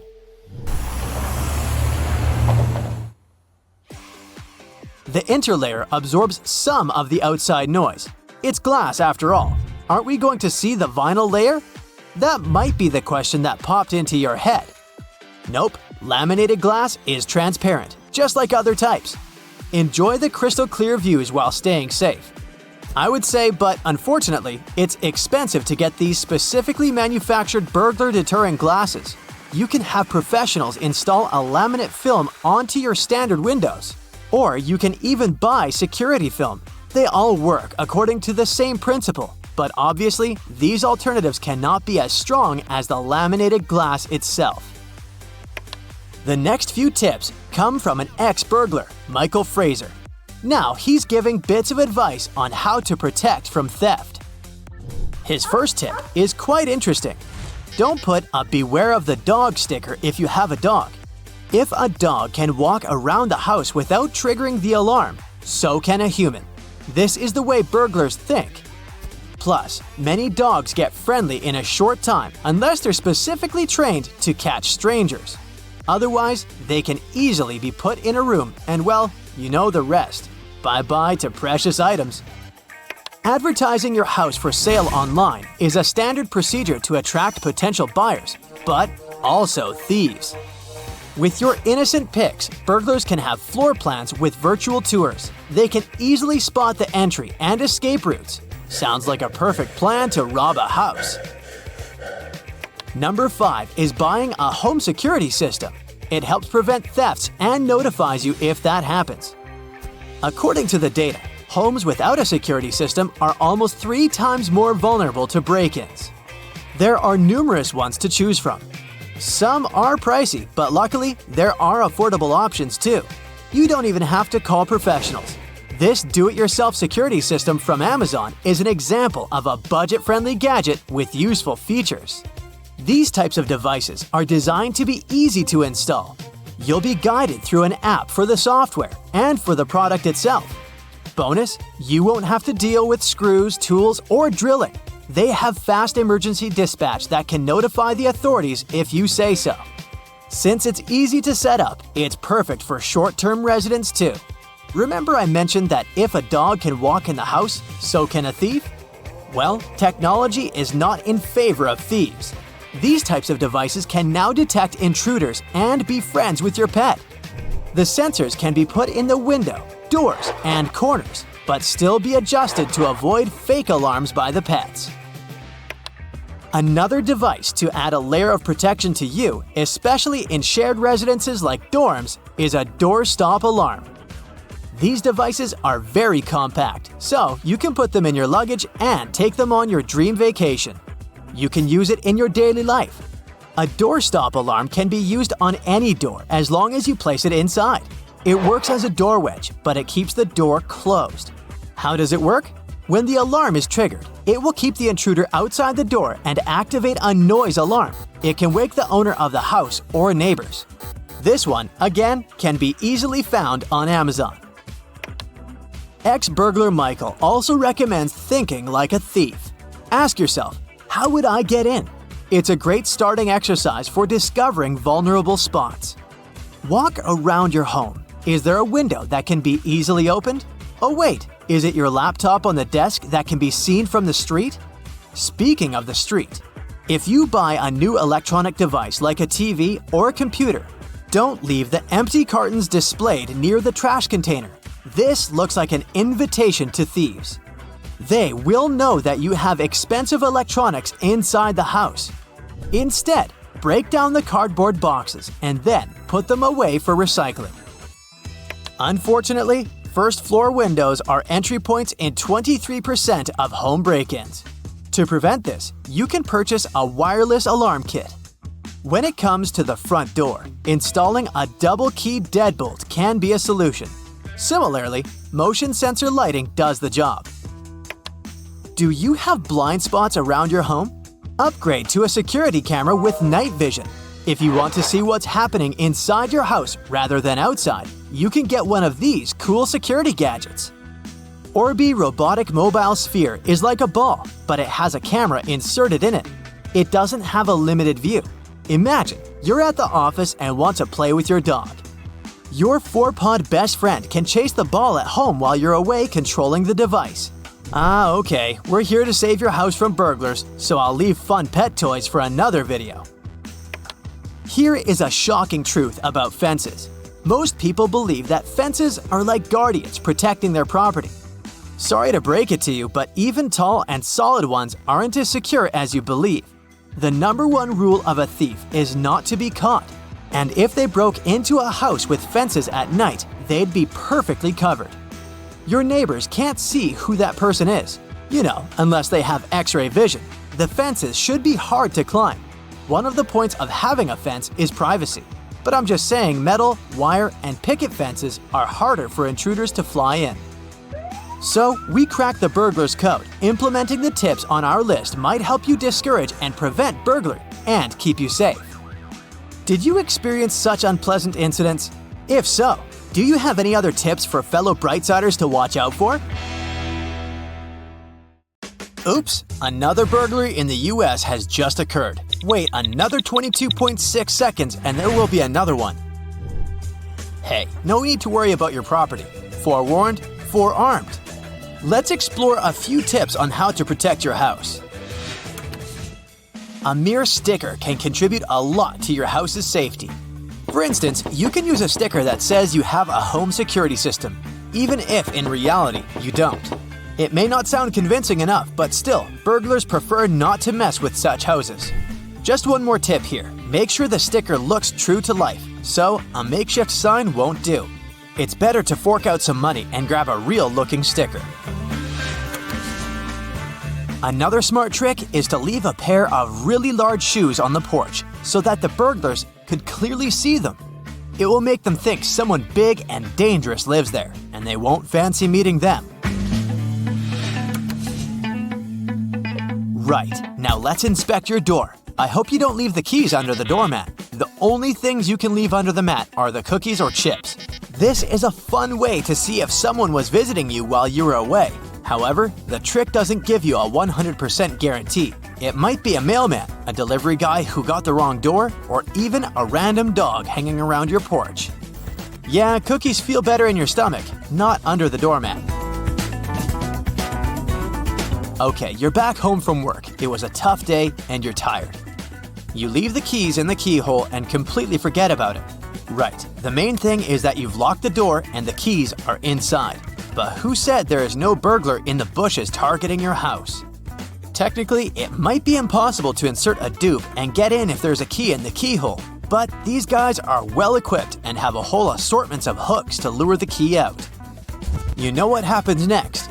They can seep into your house as silently as ninjas and grab all your valuables while you're peacefully sleeping.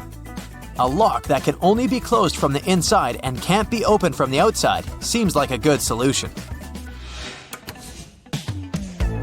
When moving to a new place, even if you didn't buy it but rent it, make sure to change the locks. Who knows how many copies of those keys there are? As for renting, you never know who lived there before you moved in. Also, if for some reason you accidentally left your keys in the front door for some time, the best thing to do is to change the lock. Yeah, probably nothing bad will happen, but still, it's better to play it safe. Plus, not only should you stop leaving the keys in the door, but you also shouldn't leave them on display. Maybe it's better to bring the keys to the living room instead of keeping them near the front door. Sometimes, burglars can use not only your door, but your window too. Mind your trash, especially if you throw away some pricey stuff packaging. Don't let the thieves know what you purchased and how much you paid for it. Also, your trash may contain some essential information about your personal data, credit card details, and so much more. Keep an eye on your mailbox. Make sure you have a lock on it. Thing is, burglars may be quite interested in your mail contents, so the secret is simple. Keep the mailbox locked and make sure you shred any personal data-related papers. Now let's inspect your front lawn. Hey, I can see something compromising. I'm talking about these large bushes. Yeah, I know you don't have time to trim them. The larger they get, the more space there is for the burglars to hide. Plus, if someone sees untrimmed shrubs and trees in the front yard, they might think nobody's home. You see the point, right?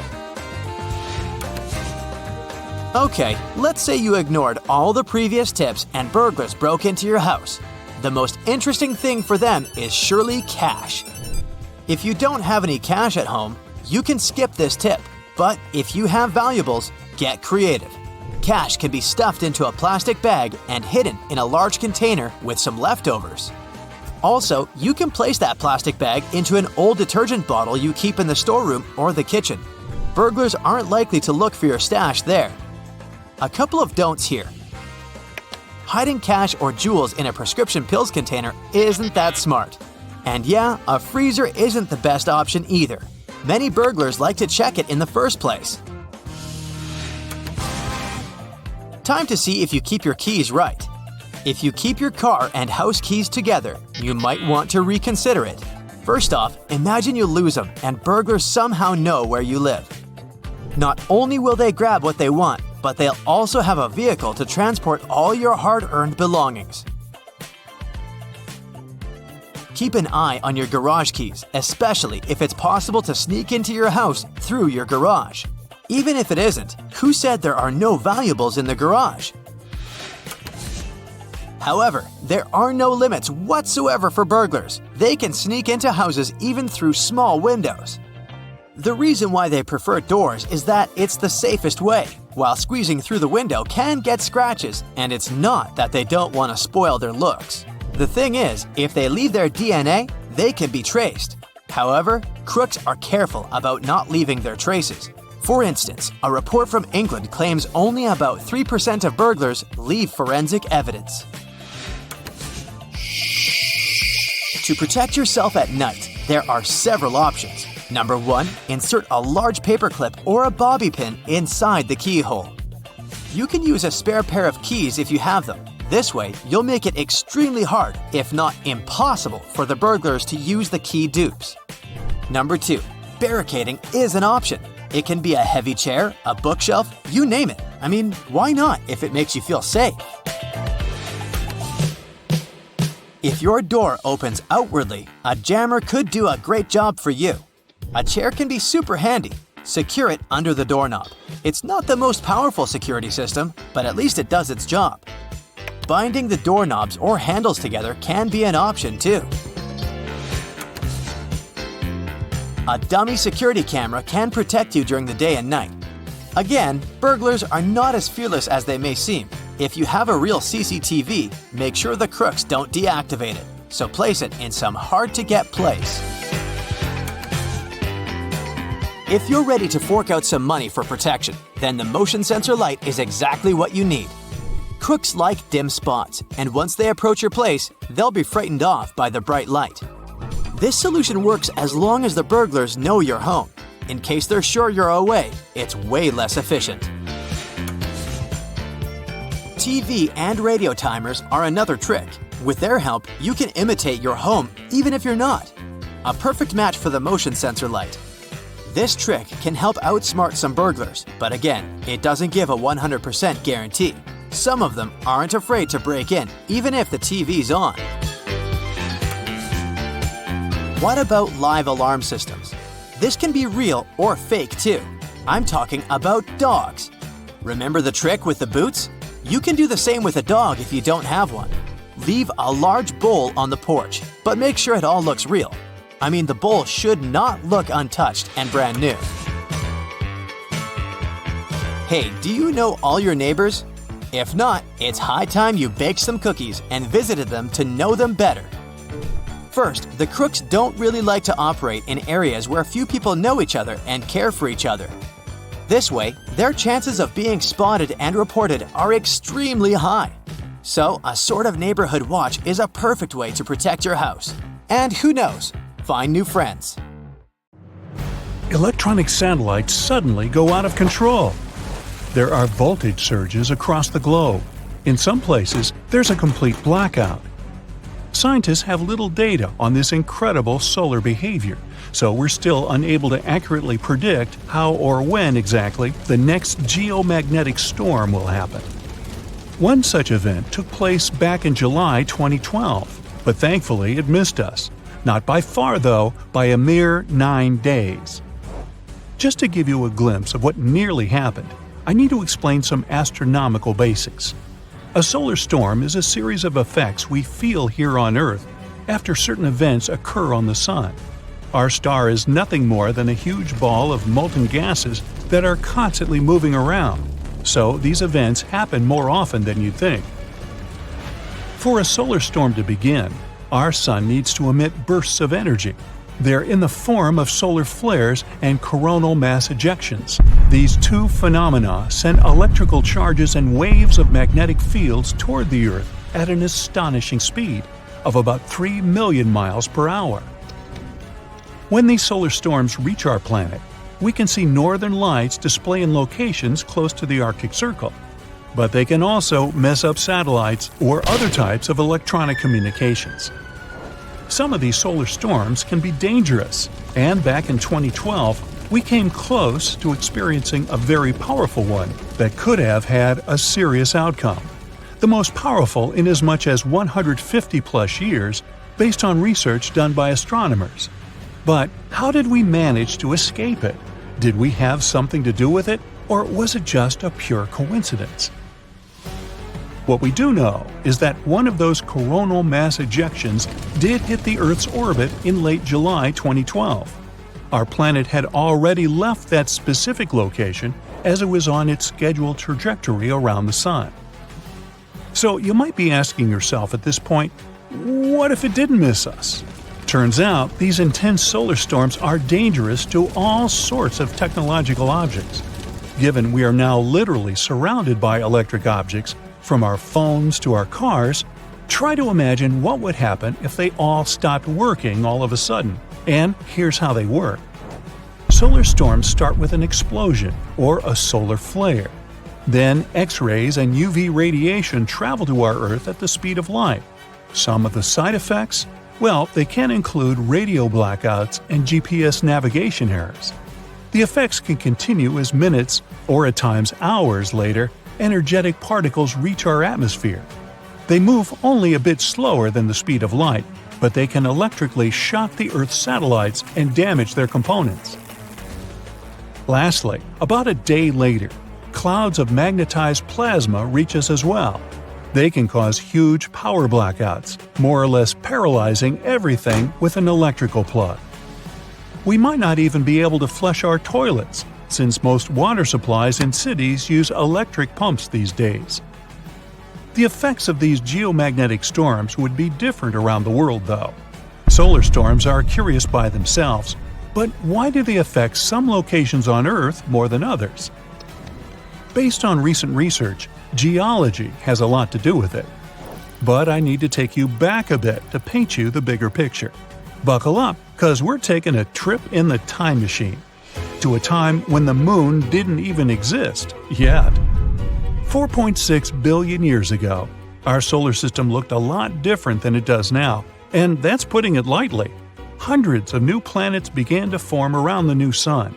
Planets like our own Earth, Venus, or Mars were still hurtling around the cosmos. Back in the 1970s, an astronomer named Donald R. Davis developed a theory that said the moon was born when another planet hit a newly formed Earth about 4.5 billion years ago. He also indicated that it might have been the size of Mars and later named this planet Theia. It's difficult to imagine what that impact might have looked like, even with the equipment we have these days. The astronomers suggested the giant impact hypothesis, trying to piece together this mystery. After running into our planet, the outer rocky layers of both Earth and Theia were projected into a circle of cosmic matter. Out of this debris, what we now know as the Moon was born. The Earth's core has apparently consumed Theia's iron core, that is, if it had any. Our planet also got into the position it occupies today.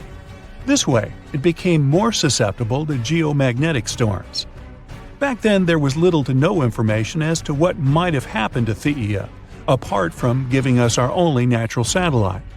It took several years for a series of scientists to come up with an exciting new idea that revolutionized what we knew about our planet. What was left out of Theia is hiding under 2 continent-sized layers of rock deep within our planet. This theory is also one of the only explanations for why the Moon is so dry and doesn't have much of an iron core. But why is geology so important when it comes to geomagnetic storms? Well, that's because recent data revealed that the type of rocks below your feet can affect how well your city adapts after powerful geomagnetic storms. Some types of rock, like sedimentary rocks for example, generally have more space filled with water, which makes them electrically conductive. Other types of rocks are denser and have more resistance when it comes to electricity. Whenever such a storm happens, people living in the New England Highlands may have a higher risk of experiencing major disruptions. At the same time, those in the mid-Atlantic coastal plain have less to worry about, simply due to what's hidden beneath their cities. How did we know how scary these storms are? Well, this wasn't the first time it happened. Solar storms have dazzled the astronomer community for many years now. The most iconic event of this magnitude was the Carrington event, which happened way back in September 1859. It gave us a sneak peek of what the power of the sun is, to say the least. They named it after an English astronomer, Richard Carrington, who witnessed the solar flares himself. The power of that solar storm was something humans had never experienced before. The strong geomagnetic storm caused northern lights as far down south as the territory of Hawaii. On the morning of September 1, 1859, Richard Carrington made his way into his private observatory, located outside of London. He opened the observatory dome to have a complete view of the sky and directed his telescope to the location of the sun. He saw a bunch of huge dark spots that gleamed on the surface of our star. Shortly enough, Carrington noticed two enigmatic areas, intensely bright and full of white light bursting out from the sunspots. They disappeared 5 minutes later, but the effects carried on all across the Earth's surface. At first, later in the night, telegraph communications all around the world started to malfunction. Flashes of light started to burst from telegraph machines, disturbing the operators and even setting papers on fire. Brightly colored auroras started to appear in the nighttime skies all over the world, making confused birds chirp at night. Some people even began their daily activities, since they mistakenly thought the day had already begun. These days, our planet is laced with a mega information web, so the impact of such a solar storm would be even messier. Back in the 1800s, the telegraph system was just starting out, but this Victorian internet was an important way of sending news and private messages. Even in the United States, telegraph operators had noticed local interruptions because of thunderstorms and northern lights before. But the Carrington event and its effects were something they had never seen before. A lot of telegraph lines in North America became useless. One telegraph manager based in Pittsburgh even recalled that the currents flowing through the wires were so strong their platinum contacts were in danger of melting. Another example was that of a telegraph operator located in Washington, D.C., named Frederick W. Royce, who was hurt as his forehead touched a ground wire. Samples taken from the Earth's icy locations tell us that the Carrington effect was twice as big as any other solar storm experienced in the last 500 years. It's very difficult to imagine what the impact of a storm of that magnitude might be today. But based on a 2008 report drafted by the National Academy of Sciences, it might cost us between $1 trillion and $2 trillion in damages. There are things we can do individually to help reduce the amount of damage, though, like buying a generator or installing a backup energy supply. This can be either a solar panel or a wind turbine. More so, we can equip our houses with surge protectors that connect to our electrical panels and can save us from lightning and other power surges. The simplest solution of them all? Just unplug all the devices you're not using at any particular moment. If they aren't connected to a power source, they can't be affected by any surges. Hey, look, it's your friend George, and he has a dog you've never seen with him. That's because it's his sister's new pup, and it's so cute too. You desperately want to pet it, but instead of just getting down to it, here's a few things to consider. First, turn to your friend and ask if it's okay to pet the dog. For all you know, this dog in particular might not like to be petted.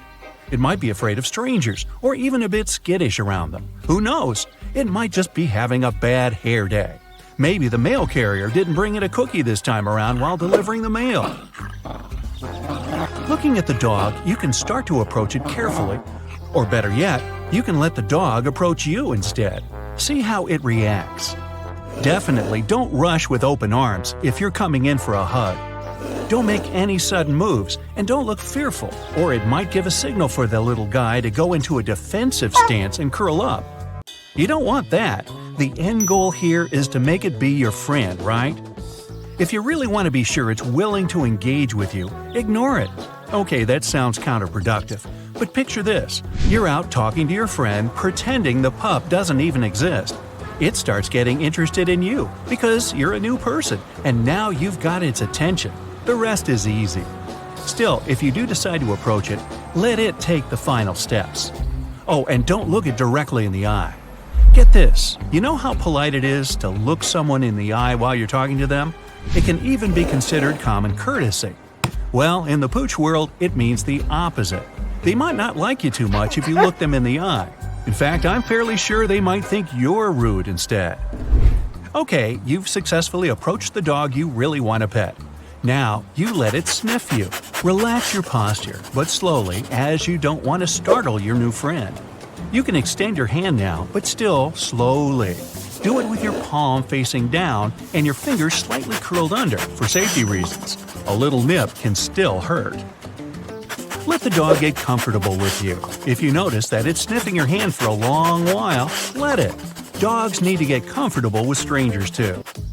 If it gets too excited though, it might become the one invading your private space instead by jumping around and licking you. Don't fret though, just remain calm. If you start getting uncomfortable, you can get yourself out of the situation by turning away with your arms folded. Like this, you'll become boring to the dog and it'll start losing interest in you. The owner can then have a chance to calm it down or even take it away. If you're speaking to the dog, be sure to use English, as this is the most common language for dogs. Actually, I made that up. Rather, just make sure to use a calm and reassuring tone. Here's the part you've been waiting for. You can go ahead and pet it. Now, don't jump it and start hugging it though. Keep the pace you've had with it so far. Don't pet it on its head. Your hand won't be in their field of vision if you do this, and you've got to admit, a hand coming out of nowhere would freak out just about anyone. You can start by stroking the dog's ears and neck. They also enjoy rubs on their back and shoulders. While petting the dog, keep paying attention to its body language, because if their body is slightly curved, they're wagging their tail and circling you with excitement. It's a good sign, and it means they want to get to know you. One thing we love about dogs when they're playing is extending their legs on the floor while bowing down. If they do this, you're in. They want to play. But be on the watch for behavior that indicates they're not enjoying your company all that much. If they're showing you their teeth or growling at you, that's a sign to back off. A stiff standing tail can also mean they're feeling threatened. There's another way dogs can show they're stressed and anxious too, by licking their lips or even yawning. During your interaction, always respect the dog and keep in mind they have their own boundaries too. You go back home and your own dog, Riley, is waiting for you at your doorstep. Excited as ever, he licks your face and jumps around you. His best friend is home. To make your dog love you even more, get down to its level once in a while and lie on the floor with your best bud. When you do this, give it loads of kisses and affection. They love it and will be sure to give back twice as much. Now, you might get a bit of drool on your face, but it's for a good reason. I mean, come on, just look how happy it is looking at you. It's important to keep them happy, and one thing we can do is grab a tennis ball and play fetch with them. It doesn't need to be a tennis ball though. A plastic water bottle would probably work as well. Say you're out in the woods walking with your buddy and he brings you a huge stick. His tail is wagging, so you know he's proud of his achievement. If he's trying to give you the stick, chances are he wants to play fetch. So, grab that stick and throw it far. Your dog will be back with it faster than you can count to 10. Wait, is that 2 sticks he has now? More fun, I guess. Down these woods, there's a little lake. Some dogs absolutely love water. If yours is like mine, chances are at the beach or next to a lake, it's going to spend more time in the water than sitting next to you. Before this though, make sure your dog can swim. Jump in the water with it and see how well it does. If it can't swim, there's still a way for it to enjoy being out in the water. It's called a doggy life vest. Just be sure to strap it tight before you both take a dip. Remember those days when you would spend the entire afternoon playing hide and seek with your friends? Well, guess what? You can do that with your dog, too. Their noses are great, and they love showing off how good their sense of smell is. You probably noticed how they spend their time during walks, half looking at the scenery and half smelling things. Pick a good hiding spot in your house and call your dog. It'll come and find you. Chances are it's going to be confused at first, but once it gets into the game, you're both going to have a good time. It's important to make sure your dog is social, too. Set up play dates whenever you can, especially when they're puppies, so they learn other dogs are okay. Hanging out with your friends is an important part of your social life, and it's the same for your dog. They get really excited when they meet someone new, and if they have a whole afternoon to get to know them, they're bound to have a happy day. Throw a whole puppy party if you want. Lots of dogs hanging out together, and even more things to share and talk about. At the end of the day, before you both hit the sack, both of you can enjoy a bit of quiet time together. My dog is a lap dog. Any chance he gets, he lies on my lap, even if there's already a computer on it. He doesn't seem to understand what paying the bills mean, but I can't say no to his cute little nose, so sometimes I put work aside for a few minutes and give him the very deserved tummy rubs he deserves. There's a whole bunch of other things you can do, like teaching your dog a new trick. It doesn't matter what age it is, what matters is how much it loves learning. If it doesn't know how to roll over, grab a sack of treats and get to work. It'll appreciate it as much as you, and it might even be something neat to show your friends when they come over. Good dog, Riley. Oh, you're such a good boy. When you think of the world's most dangerous bird, as I do sometimes, eagles or vultures may come to your mind. Surprisingly, these awkward cassowaries may cause way more damage than the other more notorious angry birds I first mentioned. The largest cassowary species may be as tall as an average person and weighing as much. These plump birds can't fly, but neither can you. Plus, they run fast, so don't you try to escape from them. They can reach you even in water since they're great swimmers. They can run as fast as 30 miles per hour, so you might need a getaway car if there's a cassowary who's mad at you. But don't worry, their attacks are quite rare anyways. Mute swans are gorgeous, graceful creatures. At least that's what we all think. But touching one of these 28-pound birds is a bad idea. They have bony spurs in their wings that they use to take enemies out. Their wingspan is about 8 feet, and they can slap you with all of that. And they also bite. Don't ever get too close to one. They regularly go after humans, especially if the bird has younglings nearby. And don't let the name fool you either. They aren't mute. Swans can hiss loudly and even bark. Good warning signs that you're encroaching a bit too close. Humans and magpies have always had weird, almost love-hate relationships. These medium-sized birdies can be pretty aggressive at times, but if you treat them well, you'll probably become friends. They can recognize human faces, and they're sure to come back to your balcony if you treat them to something yummy. If you offend a magpie, they're gonna remember that too and bear some grudges, so keep an eye on your eye, pardon the pun. Pelicans are symbols of love, and they say they're ready to sacrifice their own life to protect their offspring. Ah, now it's clear why they can swallow the entire prey without even chewing it or tearing it. You just don't want to go near their nest. Sure, you're not a tiny fish and pelican beaks are too small for a human being, but you don't want to be bitten now, do you? Okay, this one's gonna frighten you only with its name. A shoebill stork is an impressively large bird, up to 5 feet, just below the average human height. No wonder they can fight a crocodile. Alright, a baby crocodile. But they need only their super powerful jaw to win in one hit. Still not afraid? Well, they make blood-chilling noises as if you were in some action blockbuster movie.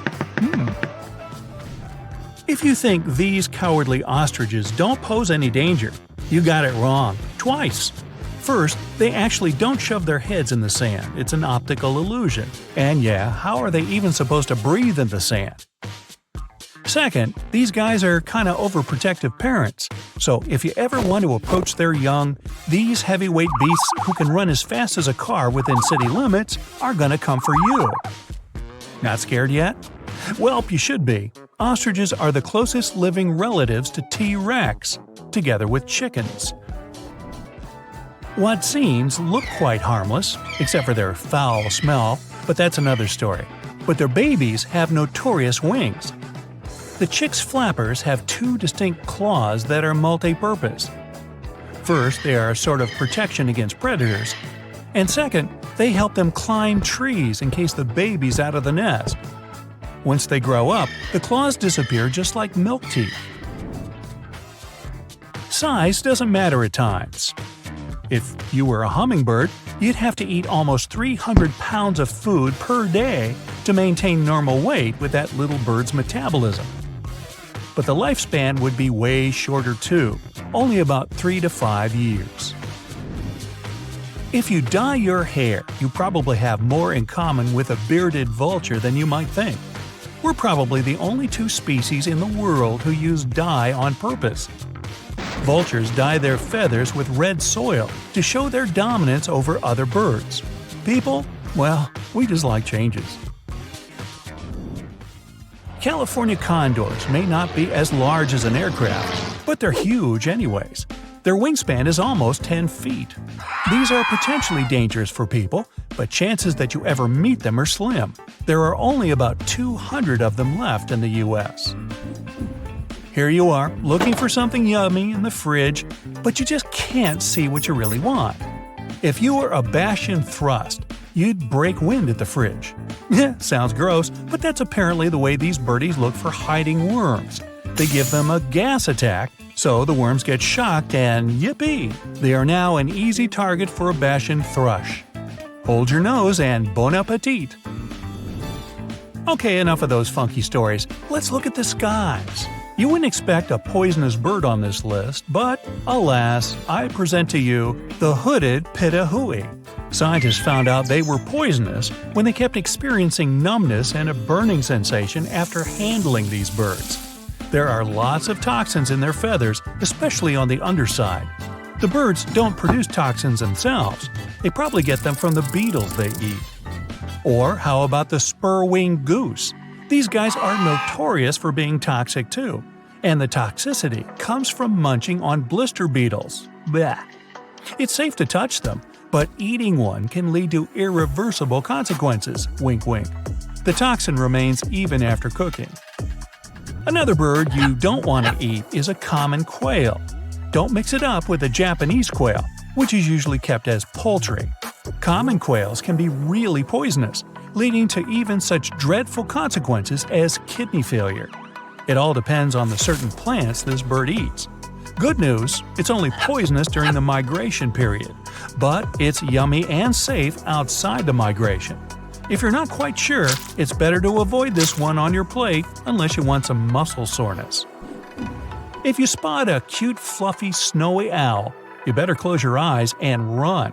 They might look innocent, but in fact they have razor-sharp talons which they know perfectly how to use. They point them at the most vulnerable parts, like head, eyes, you got it.